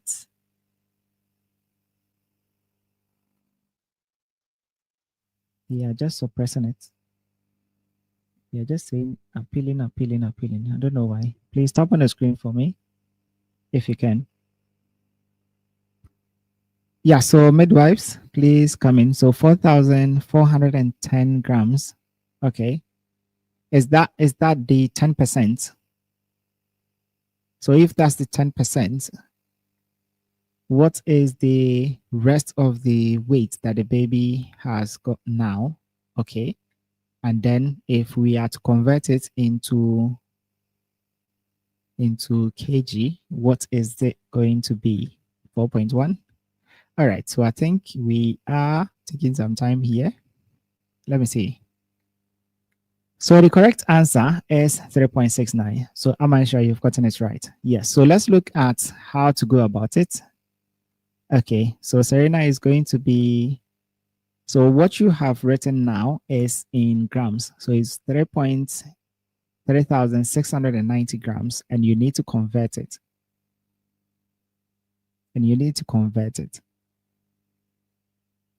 There are some things that's not showing on my screen. I'm not sure why. But the correct answer is that the 4,100 grams, I don't know why some of the stuff is not showing on my screen.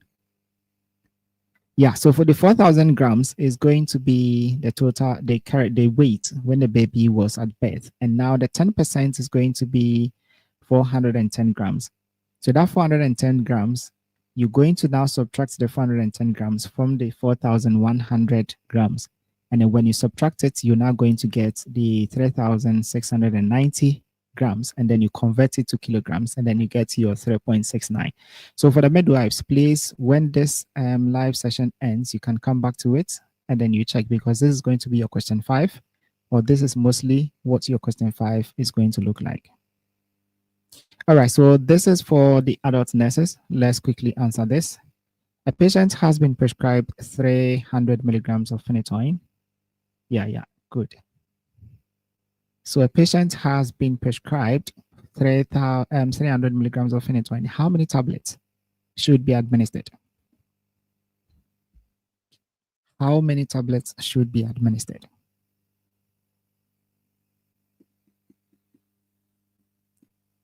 So 4.1 to 0.41. So 3 tablets. Are we all getting 3? Quickly, let's move on. Are we all getting 3? So we are just dividing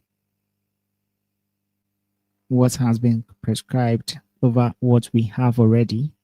And yes, it's 3. I hope we all got the 3 right.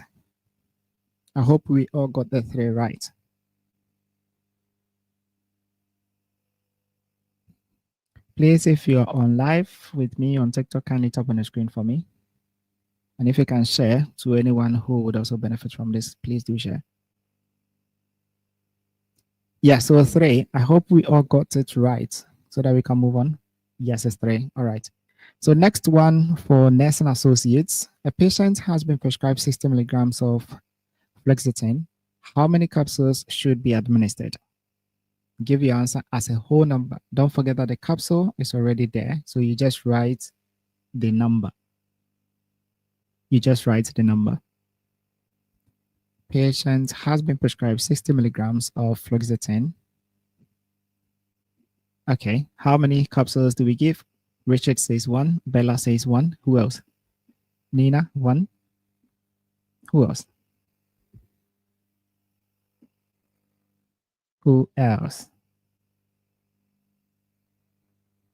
Francisca, 1. Who else? Eugene, 1. Michael, 1. Okay, good. So it means that we are on the same page. So 1. Okay, so this is the typical number 5 question for mental health nurses. A patient has been prescribed 500 micrograms. Yeah, V1, 500 micrograms of Benadryl. This appeal that these people are asking me to do, I don't really get it. So a patient has been prescribed 500 milligrams of benperidol. So the benperidol, how many tablets should be administered? We have been prescribed, or we have been ordered 500 milligrams. And at hand, we have 250. Okay, Bella, 2. Who else? 2. Eugene, Michael, Priscilla. Okay, good. Nina. All right, good. So it means we understand these parts. So this is the answer 2. All right, good. Now let's move on to the next set of questions, which is going to be question 6 and going. So this is for midwives. Convert 500 milligrams to grams. Please use the correct unit and write your answer to 1 decimal place. Please, let's read the preamble. Convert 500 milligrams to grams. Please use the correct unit and write your answer to 1 decimal place.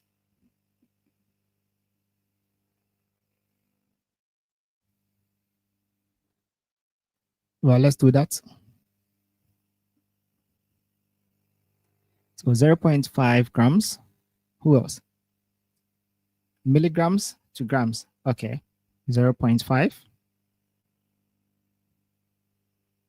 0.5 grams. Okay. And use the correct units, all right, to one decimal place. Very well. Very well. Okay. So let's not forget that this one, we have not been given the units and they are asking us to use the units.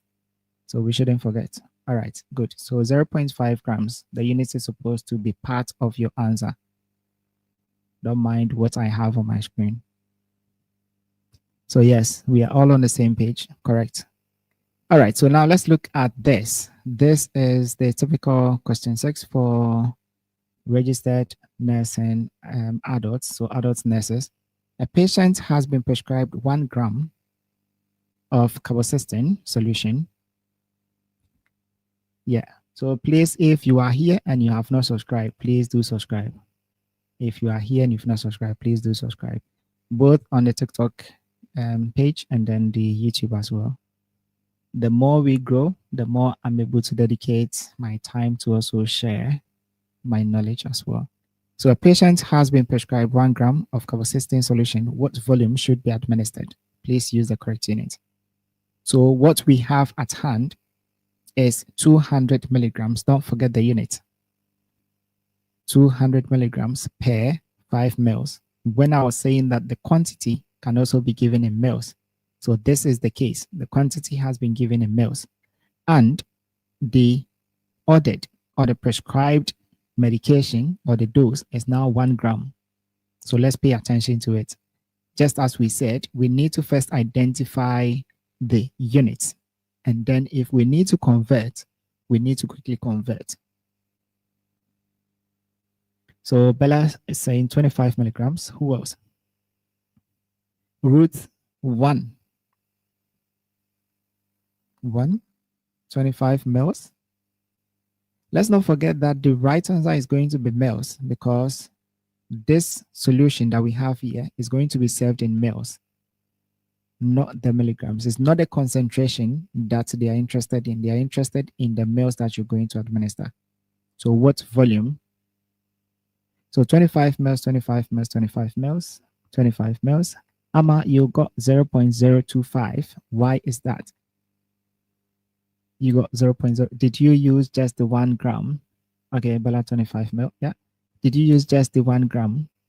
Don't forget, you need to convert the 1 gram. So yes, it's 25 mils. Good. It's 25 mils. Let's move on to the next one.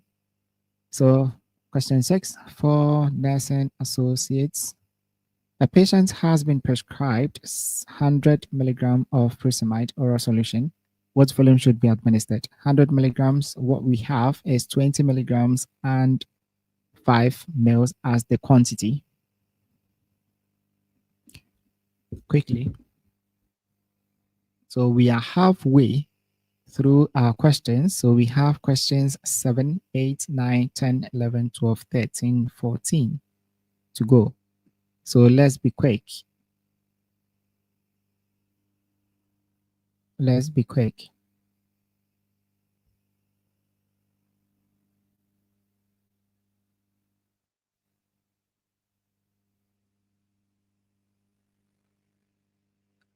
Any answers coming? Any answers coming? 25, 25, 25, 25. Okay, good. 25 mils. Eugene, please don't forget that for this, we are unable to add the S. So it's M and then L. M and then L. So small letter M and then big letter L. All right, brilliant. So let's move on to the next one. Press like, yeah, 25, 25, 25. Good. Yes, so 25. Yeah. Oh, good. Yeah. All right, so next one, a patient has been prescribed 30 milligrams of amitriptyline hydrochloride solution. What volume should be administered? Please use the correct units. So 30 milligrams, we have at hand 25 milligrams in 5 mils. Quickly, let's solve this as well.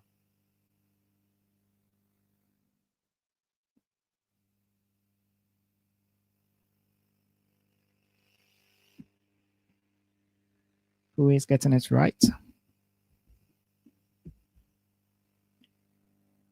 So we have been prescribed, or we have, okay, 6 mils, good. 6 mils, good. Who else? Who else? Who else? 6 mils, all right. Good. So it means that we are following, we do understand it. So 30 milligrams over 25 milligrams, then multiplied by 5 mils. Brilliant. Good. 6 mils, 6 mils, 6 mils. All right. So now let's move on to questions 7. And let's see. So this is question 7 for midwives. Yeah, Naomi, 6 mils, correct. All right. So a woman has been prescribed 30 milligrams of prednisolone. How many tablets should be administered? Don't forget that the earlier one that we were looking at is mils, but this one is the volumes, but this one is now in tablets. So don't forget the formula. It's the same formula that we are using. 30 milligram has been prescribed, and we have 5 milligram per tablet. So how many tablets should we administer? How many tablets? So Sama, yeah, 6 mils. How many tablets? Okay, Hanya, 6. Who else? 6. Who else? 6. Francesca, 6. Eugene, 6. Good. 6, 6, 6, 6, 6, 6. Good. So the tablet is already written. So we are just writing the number. Let's not forget that. Good. Let's move on. So a patient has been prescribed 100 milligrams of phenytoin suspension. This is typical question 7 for adult nursing. So patient has been prescribed 100 milligrams of phenytoin. What volume should be administered? Please use the correct unit. 100 milligrams of phenytoin. What volume should be administered? 100 milligrams, and then we have 250 milligrams, and then we have 5 mils as the quantity. Quickly.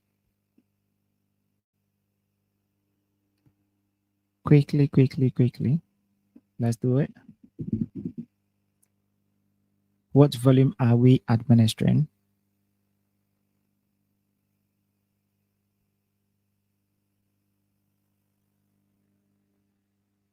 So 2 mils. Okay. Bella is saying 2 mils. Who else?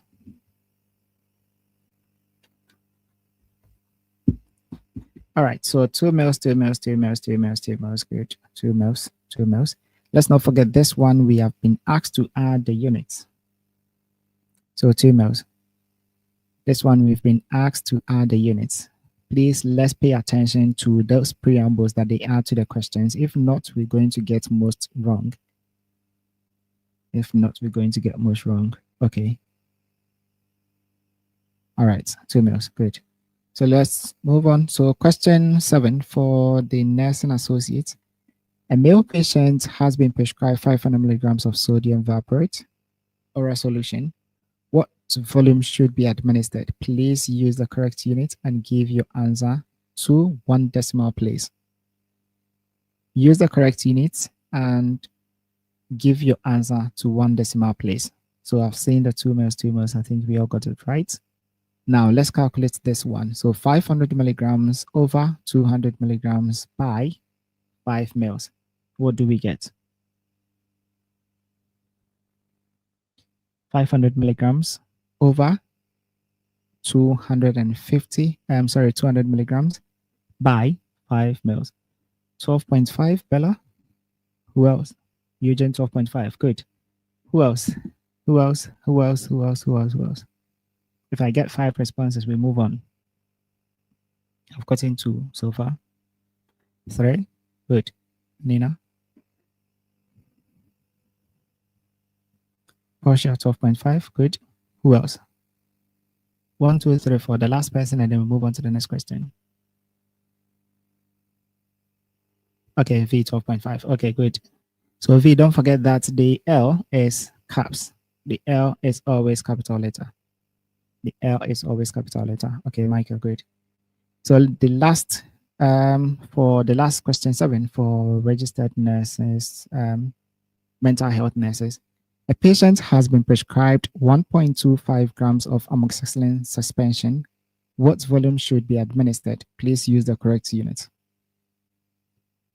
1.25 grams, and we have 250 milligrams as our available concentration, and we have 5 mL as our quantity. So Marlene, yes, 12.5. So 1.25 grams, let's not forget 1.25 grams, and then we have 250 milligrams.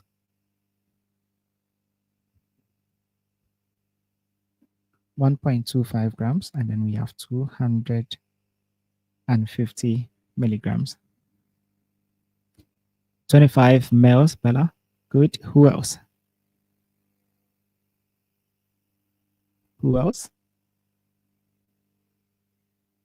If you are still here with me on TikTok, please tap on the screen for me. Okay.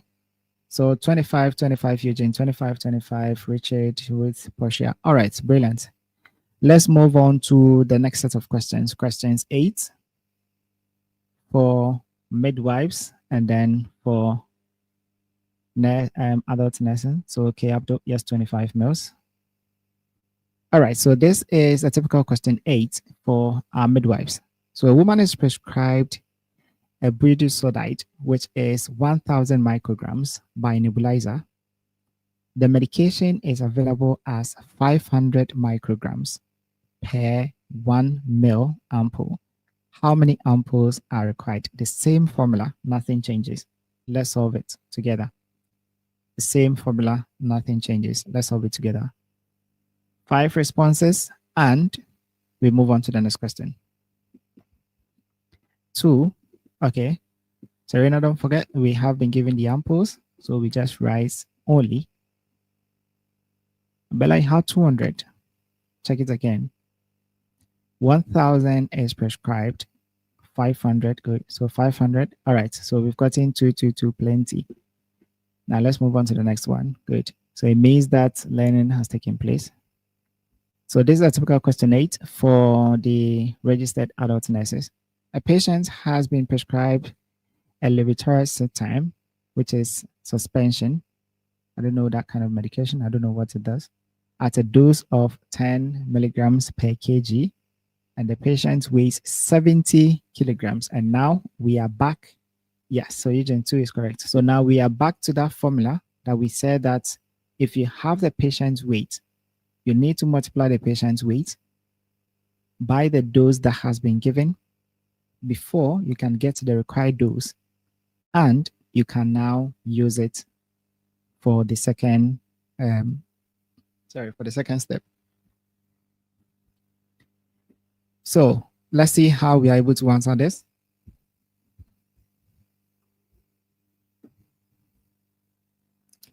We have been given the dose.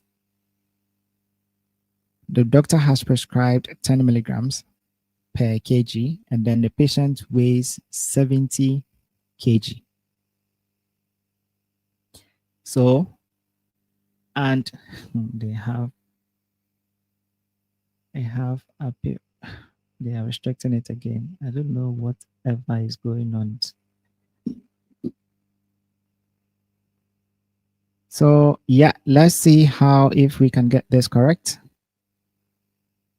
So don't forget the formula. We said that if you have been given a question and then the formula contains a weight, you multiply the weight by the dose that has been given, that will give you the required dose.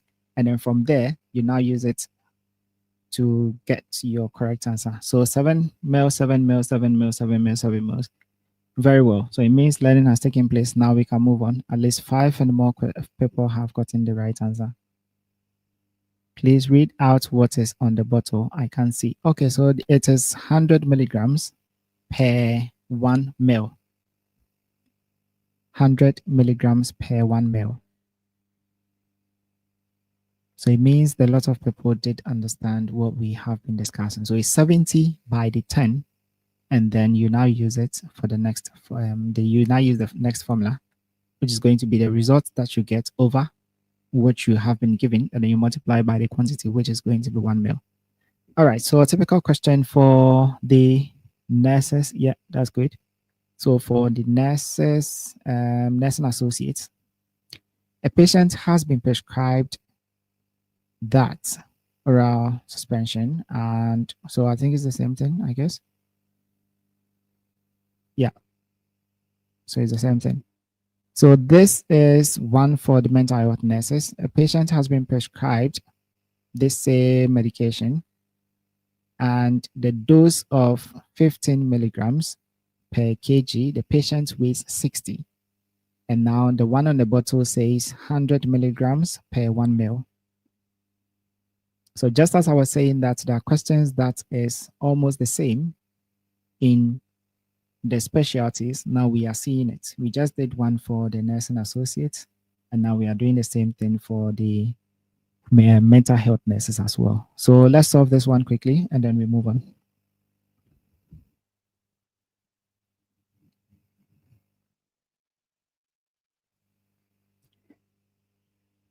Okay, so we have, yes, 9999999. All right, so let's not forget, when we have not been given the unit, we are expected to add the unit. So K Abdul, I've seen that you've written MLS. So in CBT, if you write it that way, you are going to be marked incorrect. It is supposed to be small letter M and then capital letter L. All right. So I think we jumped over one of the questions. So this is for the nursing associates. Yeah, this is for the nursing associates. So it's a different question from the one we did that we got the 7. So let's see if we can solve this one as well quickly. So the one on the bottle is 100 milligrams per 1 ml, and we have been given the dose as 10 milligrams per kg, and then patient weighs 40 kg. So let's see if we can get this one too.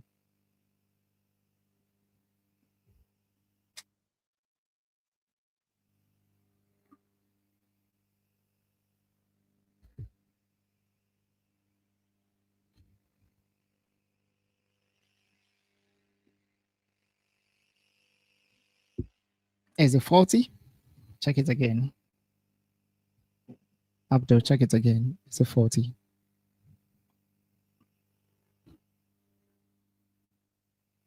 Four mils? Okay, good. Bella, who else? Who else will get this one right? If you've joined me, we are solving, or we are learning through the CBT questions for midwives, adult nurses, nursing associates, and the mental health nurses. Yeah, 4 mils, 4 mils, 4 mils. Brilliant. So it means learning has taken place. Let's move on to the next one. All right, so we've solved this already. So let's move on to questions 9. So this is the typical question 9 for our midwives. So a woman is admitted to a mental health unit for a period of treatment. She is prescribed 100 micrograms of levothyroxine sodium daily. The stock dose is 25 micrograms. A stock of 200 tablets is supplied. Please, is it 400 mils or? Yeah, so purity, it's the other one. 4 and then space and then mils. But I think that's on the Pearson View website. When you just write the first one or the second one, they're going to mark you right. But when we finish, we will try and hands on that and see when we have time, because our time is almost up. We said we're going to do, well, let's see. All right, so a woman is admitted to the mental health unit for a period of treatment. She is prescribed 100 micrograms of levothyroxine sodium daily. The stock dose is 25 micrograms. So Priscilla has already solved it, 88. Brilliant. Who else? So our midwives, and then the stock of 200 tablets is supplied to the units at the beginning of the woman's stay. So when the woman is being admitted, we've given them 200 tablets. Hayak, okay, 88, brilliant. We've given them 200 tablets. The woman is going to be at the unit for 28 days.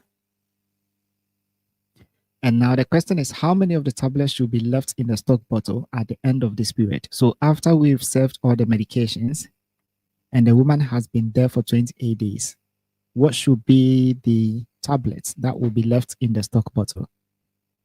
So in order for you to calculate this, so I believe, who else is a midwife here? Who else is a midwife and does not understand this? So this is how to go about it. We know that the prescribed dose is 100 micrograms. So she is prescribed 100 micrograms. And then the stock strength, it says that it is 25 micrograms per tablet. And then the stock that has been supplied is stated in there that we have been given 200 tablets.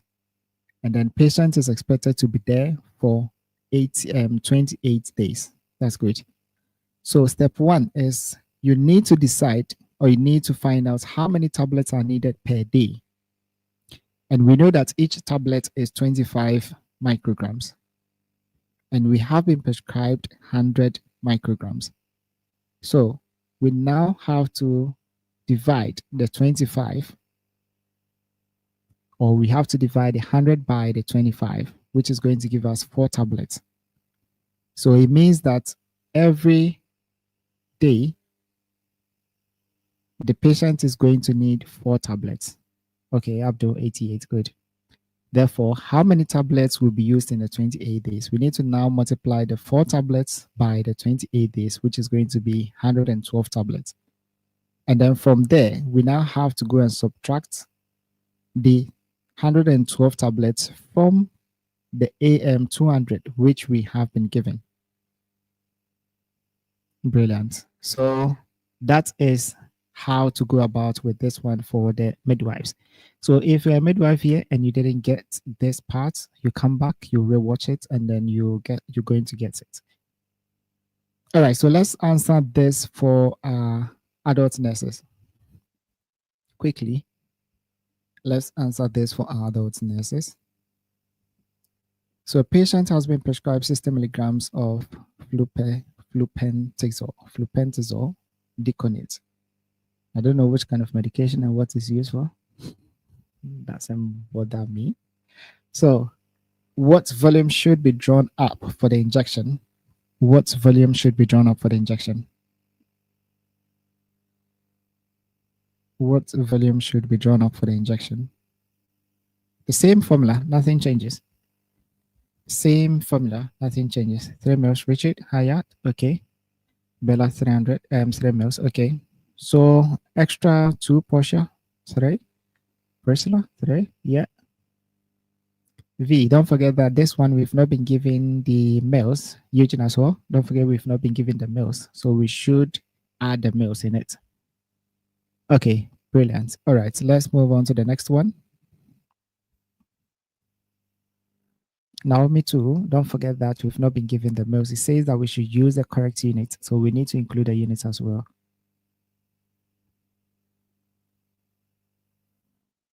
Okay. So let's do this for the nursing associates. A patient has been prescribed 300 milligrams of zuclopentazole deconate. What volume of that should be drawn? So it's the same thing that we just looked at, but this one is for the nursing associates. TikTok keeps saying, please, what concentration are we using? It's an antipsychotic injection. Oh, okay, thank you, Dr. Ben. Concentration that we are using, for which one, Abdul? So the concentration is the one in the box. So we have been prescribed 300 milligrams, and we are using 200 milligrams per 1 ml. That is the one in the one that has been given to us, the one at hand. So 1.5 mils. Okay, good. Brilliant. So let's move on to the next one. Okay, good. So it means learning has taken place. Now let's move on to questions 10. Let's move on to question 10. So this is also for our midwives. So you have a prescription of 250 milligrams of Pediatric what volume should be drawn up for the injection? Please use the correct dose and write your answer as a whole number. So the units that we have, or the ones that we have at hand, is the 50 milligrams, and the quantity is 2 mils. So let's see if we can get this correct. How many mils should we draw up in the syringe for injection?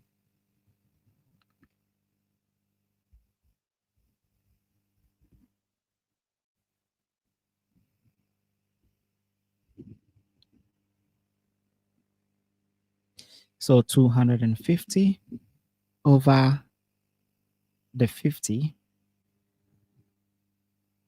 and then times or multiplied by 2, which is 10. All right, brilliant. So now let's move on to the next one for adult nursing. So patient has been prescribed 4 milligrams, and then what volume should be drawn up for injection? Please use the correct dose. We have 5 milligrams in 1 ml. So the same formula, nothing changes. The same formula, nothing changes.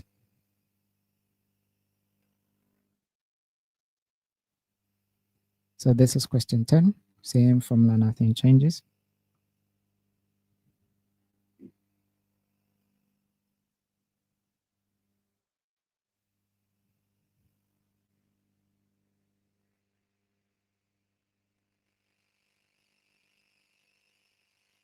Okay, 0.8, 0.8, 0.8. Brilliant. Let's not forget that we have also been instructed that please use the correct units and write your answer in 1 decimal place. May we please have the formula? So the formula is the amount that has been prescribed, or the amount that has been ordered, over the amount we have at hand, multiplied by the quantity. So if you missed those sessions that we did earlier, please, after this session, you may want to just go back to rewatch it on YouTube, and then you have all those specific formulas. Yeah. All right. So let's move on to the next question. So this is for the nursing associates. A patient has been prescribed 10 milligrams, and the one we have at hand is 10 milligrams as well per 2 mils. So what will be our answer? 10 milligrams.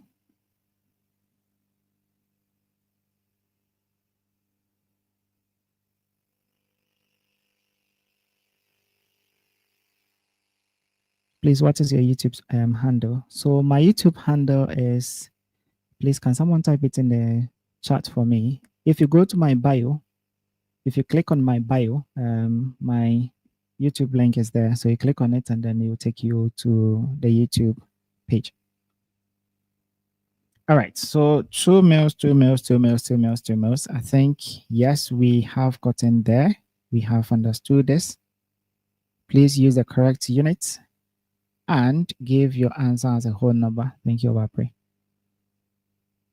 All right, so this is last question 10 for the, yes, Dr. Ben, that is 2 mils. This is the last question, question 10 for the mental health nurses. A patient has been prescribed 100 milligrams of cyclism, and we have 50 milligrams in stock, and the quantity is 1. So what volume, don't forget, what volume should we draw up for injection? What volume should we draw up for injection? What volume should we draw up for injection?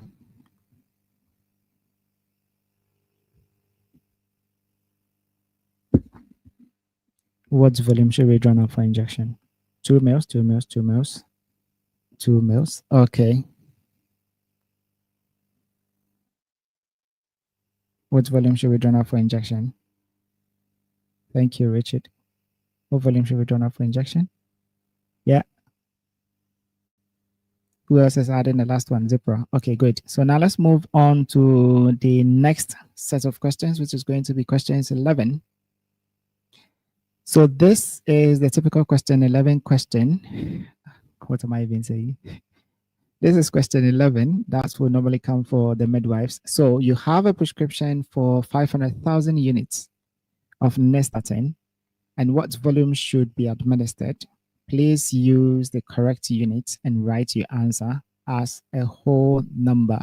So nystatin suspension is 100,000 units per 1 ml. 100,000 units per 1 ml. 100,000 units per 1 ml. And the formula is the amount that has been prescribed over the amount that we have at hand multiplied by the quantity. If the quantity is tablets, we consider it to be 1. If it's given in volumes, then you need to multiply it.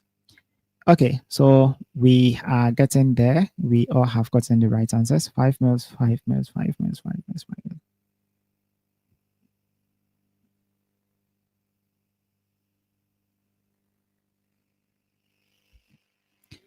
Yeah, so 5 mils Benabi, 5 mils Bella, 5 mils Serena. Mrs. Candilove, don't forget that the L should be a capital L. If you write a small L, you are going to be marked incorrect. All right, so this is also for the adult nurses. A patient has been prescribed the pethidine hydrochloride at a dose of 0.5 milligrams per kg. Your patient weighs 90 kg, and then what volume should be drawn up for injection? Please use the correct unit and write your answer in 1 decimal place. In 1 decimal place. In 1 decimal place. Arama Aqua, don't forget that the 5 mils is just small letter M and then big or capital letter L. There is no S. If you are still here with me on TikTok, please tap on the screen for me. All right, so Richard 0.9 mils, Hanyak 0.9 mils, Nina 0.9, good. Who else? Yeah, Bella 0.9. 0.9, Mohammed Jamal. So candidate of 0.9, okay. All right, good. So it means that we are getting there. So the little mistakes is going to be you ignoring the fact that they're asking you to add a unit, and then you also ignoring that the mils is small letter M and then capital letter L. So the same formula, when you have been given the weight, you multiply the weight by the ordered drug or the dose, and then you now use the formula, which is going to be the required dose over the stock times the quantity. So this is for adult nurses. For nursing associates. Let's solve this one as well. And this, the weight has also been given. Let's solve this as well. So we have two. This is question 11. So we have questions 12, questions 13, and then 14 to go. The question 15, when we get there, we will understand why we may not solve it together. Are you allowed to use calculator? So Richard, you will be given an on-screen calculator. It is going to be on your screen, so you can use it anytime you want. 0.2 mils. Sama is saying 0.9. I think it's for the one we did earlier. Yeah, who else? Nursing associates, 0.2 mils, 0.2 mils. So you multiply the weight by the ordered dose, and then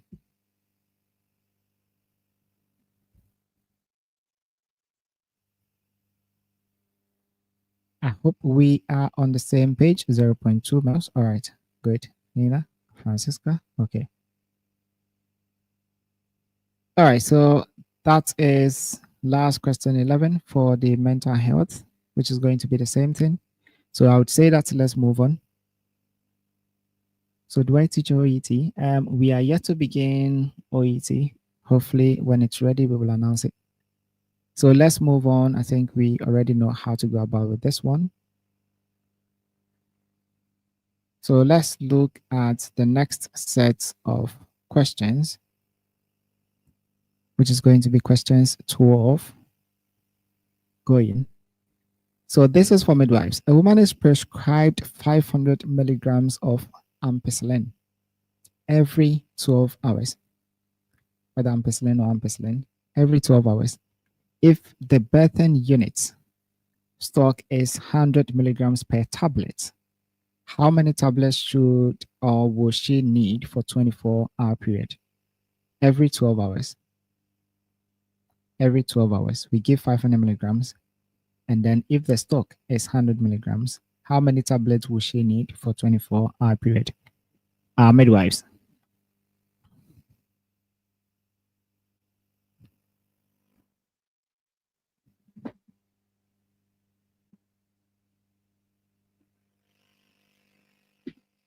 Midwives, okay. 10, 10, 10. So it means that we fully understand what we're doing.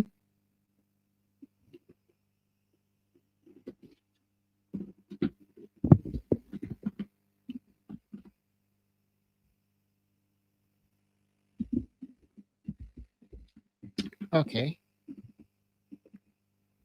Brilliant. So 10, 10, 10, it means that we are good to go. All right. So this is how we were able to arrive at the 10 tablets. So for those who may be wondering, you need to know that we have been given 500 milligrams for every 12 hours, and then the stock is 100 milligrams per tablet. I didn't get the question well, but it's okay. All right, so when we finish, you may be able to go back and then rewatch it, I believe. And then, how many times will she take it? We're saying that she's prescribed every 12 hours. So when you divide the 24 hours by 12, you're going to get 2. So she's going to need 2 per day. And so the 2, when you multiply the 2 by the 500 milligram, which has been prescribed, you're going to get 1,000. And then if we are to now convert the 1,000 milligrams needed per day, because 1 tablet is 100 milligrams, we're now going to get 10.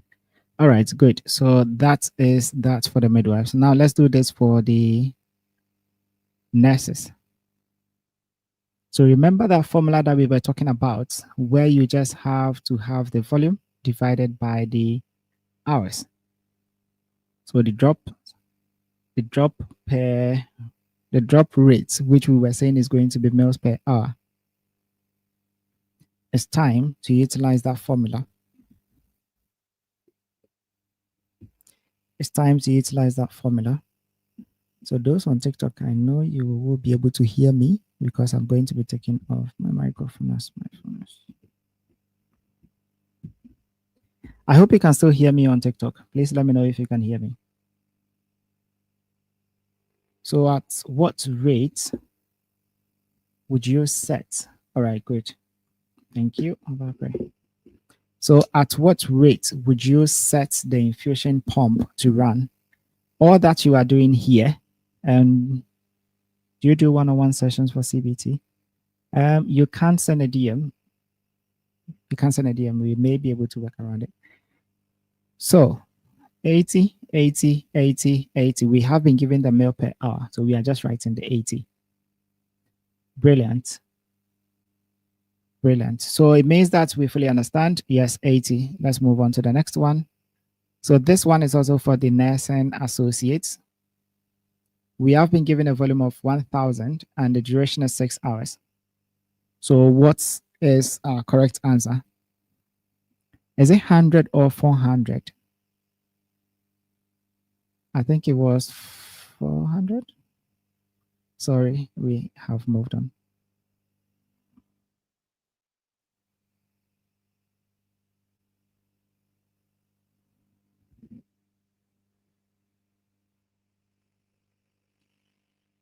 Okay.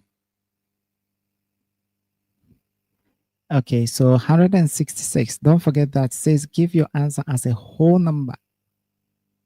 As a whole number. So we have to round it to the nearest whole number. We have to run it to the nearest whole number. All right, good. So now let's move on to the next one. I think we all do get this one as well. Francisca, don't forget we have to run it to the nearest whole number.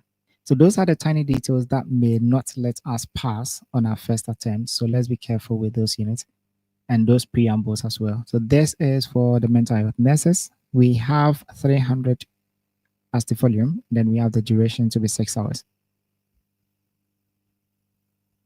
Please, if you're on TikTok, kindly tap on the screen for me. Please, if you're on TikTok, kindly tap on the screen for me. So we have the volume to be 300 and then the duration is 6 hours. What are we getting? Hanyak here 50, Bella 50. Who else? 2 more and we are good to go. 2 more and we are good to go.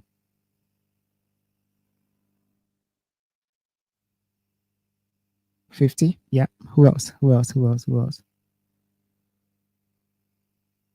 So we have the volume to be 300 and we have the duration to be 6 hours.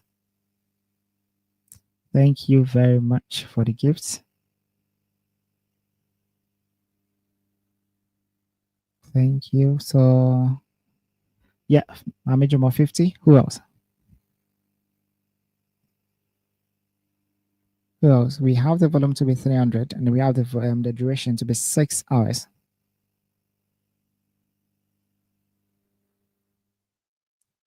And I said, well, 50. All right. So it means that we have fully understood this part. Now let's move on quickly. Thank you very much for the gifts. I sincerely appreciate them. So this is questions 13. Thank you, Maya. Thank you very much for the gifts. All right. So this is the one for midwives. A woman is prescribed 40 IU of syntocinon, which is in 500 mils of 0.9 saline post-delivery to reduce the risk of PPH. So the birthing unit stock has 2 mils per vial, and then we have 10 IU per 2 mils. So that means that for every 2 mils, it contains 10 IU. And what volume of syntocinon would you need to add to the infusion? Please use the correct unit and write your answer as a whole number. Use the correct unit and write your answer as a whole number. Your answer shows late. I don't know why. Maybe it's your network. All right. So let's see how we can solve this one as well. Our midwives.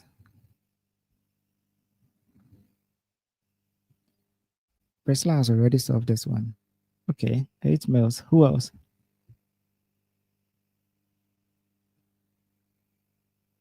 Who else?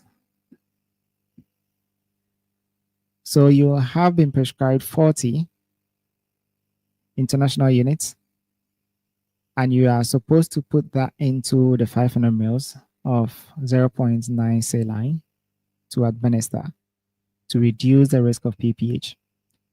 And you have been informed that, thank you for the gifts, you have been informed that 2 mils of the vials is what you have, and every 2 mils contains the 10 international units. Thank you very much for the gifts. Every 10 international units is contained in 2 mils. So how do you know the amount that you need to infuse? Thank you, Abby. Thank you very much for the gift. How do you know the amount you need to use? Okay, so let's see how to go about it. So the vial contains 10 international units in every 2 mils. So it means that if we want 1 international unit, we're going to have to divide it, and then we're going to get 5 international units. So the 5 international units is what is going to contain in every 1 mil. So if we need 40 international units, we just have to divide it. We just have to divide it.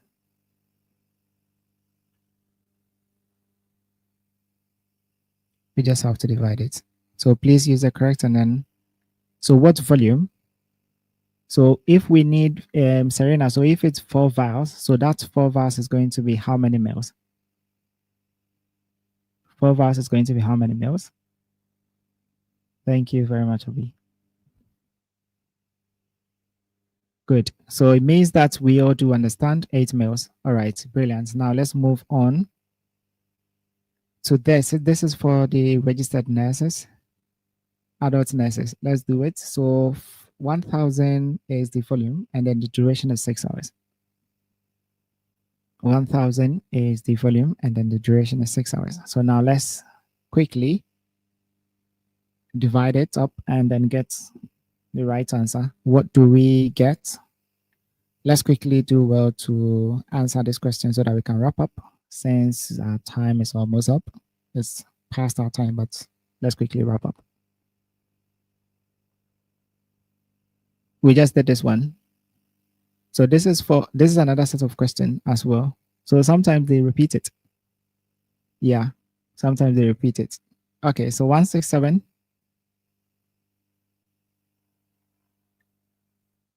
Okay, so this is for the nursing associates. A patient is prescribed 500 mils of glucose. A patient is prescribed 500 mils of glucose, 5% and sodium chloride of 0.9% to be infused at 62.5 mils per hour.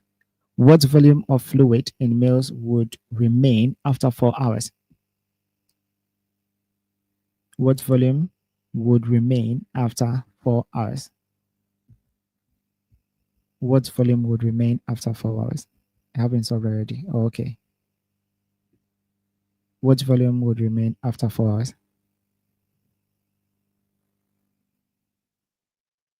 So patient is prescribed 500 mils of glucose 5% and sodium chloride, which is 0.9%, to be infused at 62.5 mils per hour. So for every hour, we need to give 62.5 mils. So what volume do you think would remain after 4 hours? What volume would remain after 4 hours? What volume would remain after 4 hours? 250. Yeah, who else? 250. Great. Who else? 250. 250. 250. 32. That is not totally correct. So 250, 250, 250. So it means that, so it means that the 500 mils, this is how to go about it. So we need to find out how much fluid is used in the 4 hours. So if we are saying that for every hour, we need to give 6.25, and we multiply it by the 4 hours, it means that we are going to get how many mils? 6.25 by 4. Good. So now we go and then we subtract the 250 from the 500 mils, and it means that we are now going to get, please, how did you get a 250? So that is what we are looking at now. So we need to find out 6.62.5. We need to first find out how much for mils we will be given within that 4 hours. So 62.5 times 4 is giving us 250. So it means that we are going to be administering 250 mils within the 4 hours. And we know that the prescribed volume is 500 mils. So if we give 250 by 4 hours, it means that after 4 hours, we will still be left with 250. I hope that answers your question.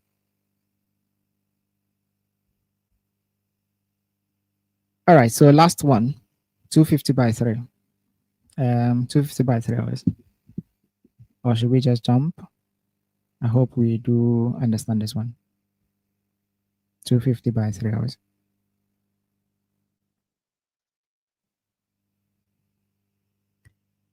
Or will anyone answer that for us so that we can move on? 250 by 3 hours. Yeah, 83, correct. Who else? 250 by 3 hours.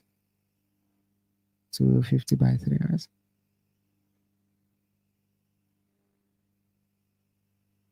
Yeah, Correct. All right. So it means we are good to go. So this is the 14th question, or question 14, that our midwives could be getting, and it's the same thing that we just looked at. So 450 divided by 3 hours, and you are going to get your correct answer. 450 divided by 3 hours, and you're going to get your correct answer.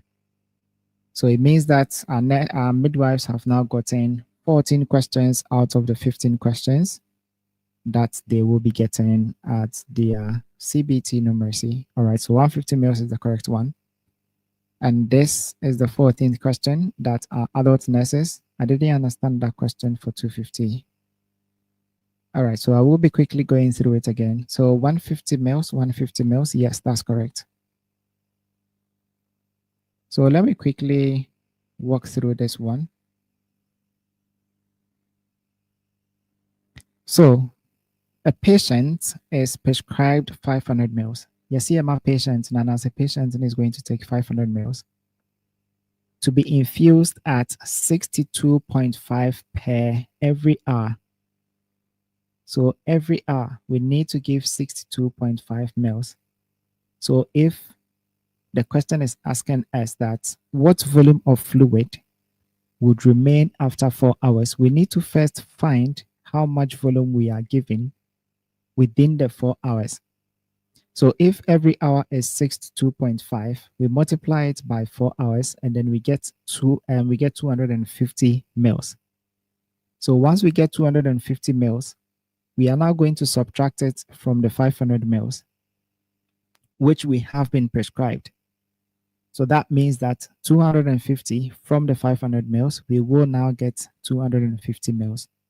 So when we administer 250 mils within the 4 hours, we will still be left with 250 mils. I hope that answers your question.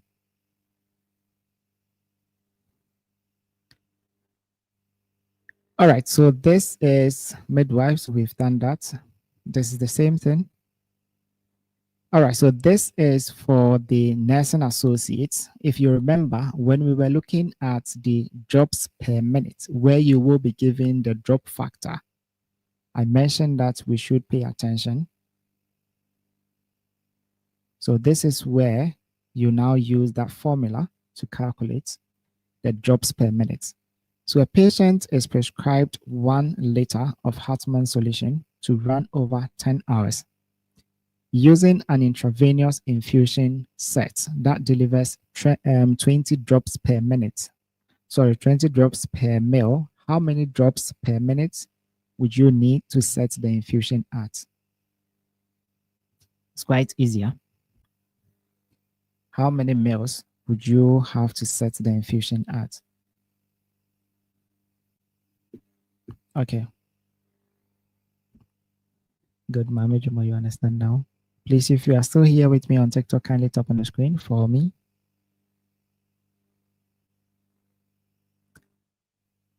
We should be closing in the next 6 minutes.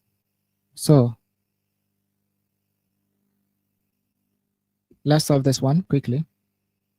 A patient is prescribed 1 liter of Hartmann's solution to run over 100 hours. Please, the formula is the same formula we've been using. So using an intravenous infusion set that delivers 20 drops per minute, how many drops per minute would you need to set the infusion set? Is our nursing associate here. So this is how to go about it. What we know is that the patient needs 1 liter. That is going to be 1,000 mils of fluid. So it should be given over 10 hours, which has been stated in a question. And we have been given the drip set, which is going to be 20 drops per mil. And that means that we need to convert to the minutes. That's 10,000, the 10 hours. We need to convert it to units. I don't know why some of the units are not showing. Let me see if they're going to show. I'm not sure why they are not showing. Maybe later I will just check and then upload it. But we need to convert it from the 1000 from the 10 hours to minutes. And now we go back to using the formula, which is going to be the volume that we have over the minutes that we have. And then we're going to get the, I think it's going to be 33.3333, and then we convert it.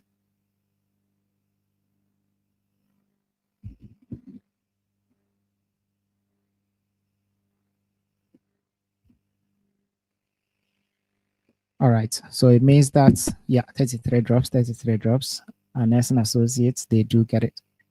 All right, brilliant. So this is going to be the last set of questions. 33, all right, brilliant. So this is for the mental health nurses. This is for the mental health nurses, and we already know. So the last set of questions that everyone is going to get, thank you very much for the gift, is going to be fluid balance chart. It's going to be fluid balance chart. I don't know how this one appears. If this one appears very well or not. But if you are seeing it, please, if you are seeing it, can you type it? Can you type in the comment section for me? If you can see this and then you can calculate it, can you type in the comment section for me?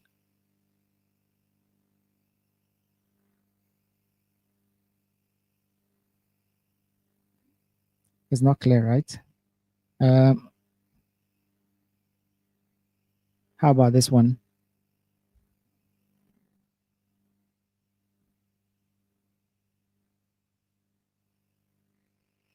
You can see, right? Okay, not clear, not clear. I didn't see the answer solved. All right, so it means that there's something wrong with our slides. And so we have to work on it. So if we are unable to see this one, I think all that we can do is that we can hold on. And then I think I uploaded one of the questions on my TikTok page. Yeah, I uploaded one of them on my TikTok page. It's a bit okay. Not clear. I'm not sure if we can look at this one as well. Now, this one is quite blurry. I'm not sure if I can also expand on this. No. So what's going to happen is that for the fluid balance chart, this is the gist that, or this is what you need to know. Thank you very much for the gift. This is the thing that you need to know. The total inputs, you're just going to add all the values that you're going to see from the oral, intravenous, and then you add everything total. And then you write the total at where there is the total input.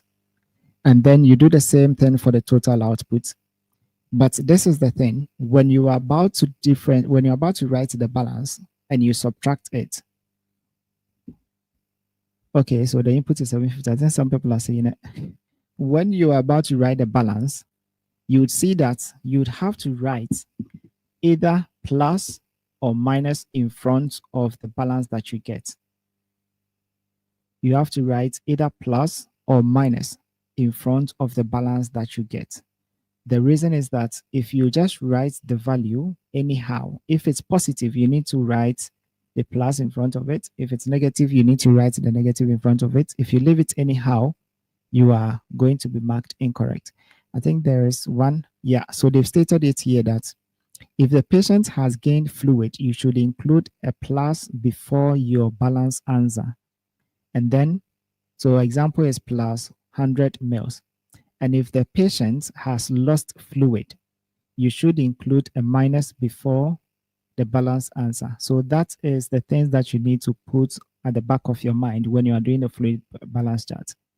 You do the total input, the total output, you write everything down. And then when you subtract the output from the input, you need to have the balance. And then the balance should either be plus or minus. Do not ignore that one.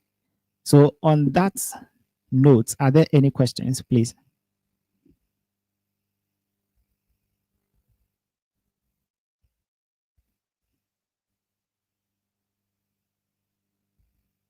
Are there any questions, please? 5 minutes to take questions and then we wrap up, please.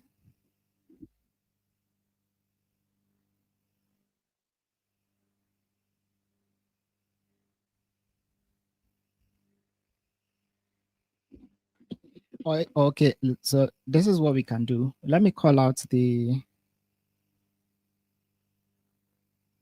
let me see if I can call out. Please, I didn't get the one that has 33 answer. Okay. So let me see if I can go back again. Please, what time do you go live on TikTok? Please, how much is the one-on-one session for CBT Nursing Associates? Please just send me a DM and then we can have a chat. So normally I go live when I can, unfortunately, but mostly it's going to be around after 10 or maybe around 5 or 6. So this one that you are saying, what we know is that the patient needs 1 liter, which is going to be 1,000 mils, and it should be given over 10 hours. So the drip set gives 20 drops per mil, and we need to now convert the 10 hours. We need to convert the 10 hours to minutes. Don't forget that the response that we are seeing here is drops per minute. So we need to convert the 10 hours to minutes. So if we are converting the 10 hours to minutes, it means that we're going to multiply 10 by 60. So 60 minutes makes 1 hour. Therefore, we convert 10 hours to minutes by multiplying 60 by the 10, and then we're going to get 600 minutes.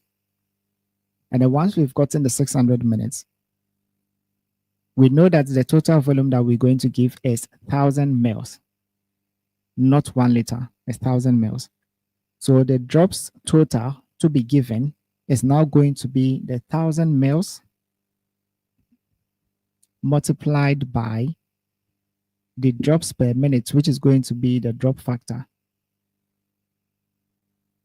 The drops per minute, which is going to be the drop factor. And so that is going to be 20,000 drops. 20,000 drops. And then from there, we're now going to divide the 20,000 drops by the 600 minutes. So the formula is just supposed to be the drops per minute, or the drop rate over the minutes. That is why it's drops per minute. So first you convert the 1 liter to 1,000 mils, and then from there you convert the 10 hours to minutes. So 1,000 mils is what we know that we are going to administer. The 10 hours we need to convert to minutes, which is going to be 10 times 60 minutes, which is going to give us 600 minutes. And we've been given the 20 drops. So every drop that we have been given, so it needs to deliver the infusion that we need to give at 20 drops per mil. So every mil is going to be 20 drops. So if you want to know the total drops, we need to now multiply the 20 drops per mil by the 1,000 that we've gotten, which is going to be the volume. And then we are now going to get 20,000 drops. So within the time that we know that 10 hours, we're going to give 20,000 drops. So 20,000 drops now divided by the 600 minutes, it's now going to give 33.33. I hope that makes sense. Hopefully I may be able to upload this somewhere so that those who have not been able to follow will be able to get the correct answer. Any questions, please, before we wrap up? So for the please, is there a chance to review your work when the time isn't up while you've gotten to? Yes.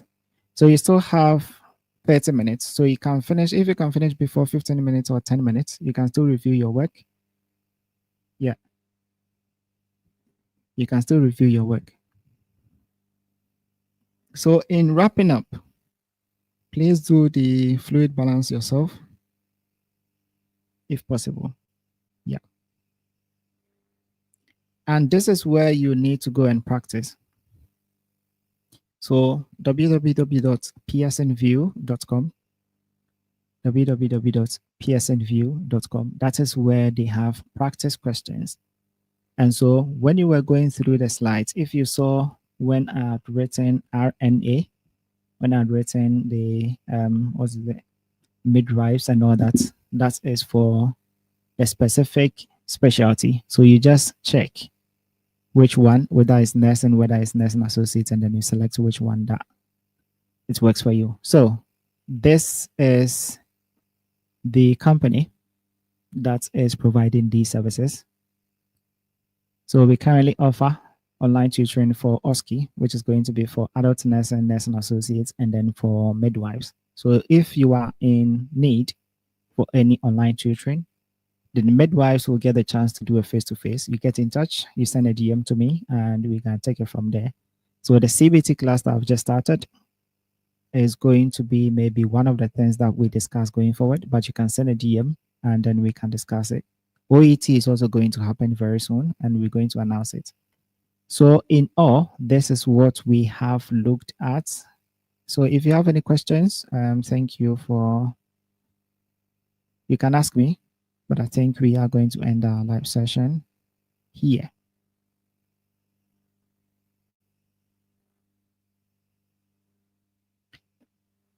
Yeah, we are going to end our live session here. All right, you're welcome. So this is what I'm requesting from anyone who joined today's class. When is the next class for the CBT again? I'm not sure. I'm not sure when we are doing the next CBT class again, but what I'm requesting from anyone who is on here is that you subscribe to this YouTube channel. And if you have not followed me on TikTok too, please do well to follow me. So I think we are having almost 30 people on this live here. So if you can at least repost my last 10 videos, the last 10 videos that I posted, if you can repost that, I would sincerely appreciate. So we are almost 3 minutes into 3 hours that we've been here to learn. So if you can do that, I would really appreciate that. At least that is the thank you that you can give me for being here for 3 hours. Just my last 10 posts. Just repost them. If you can like them and then you repost them, I would sincerely appreciate.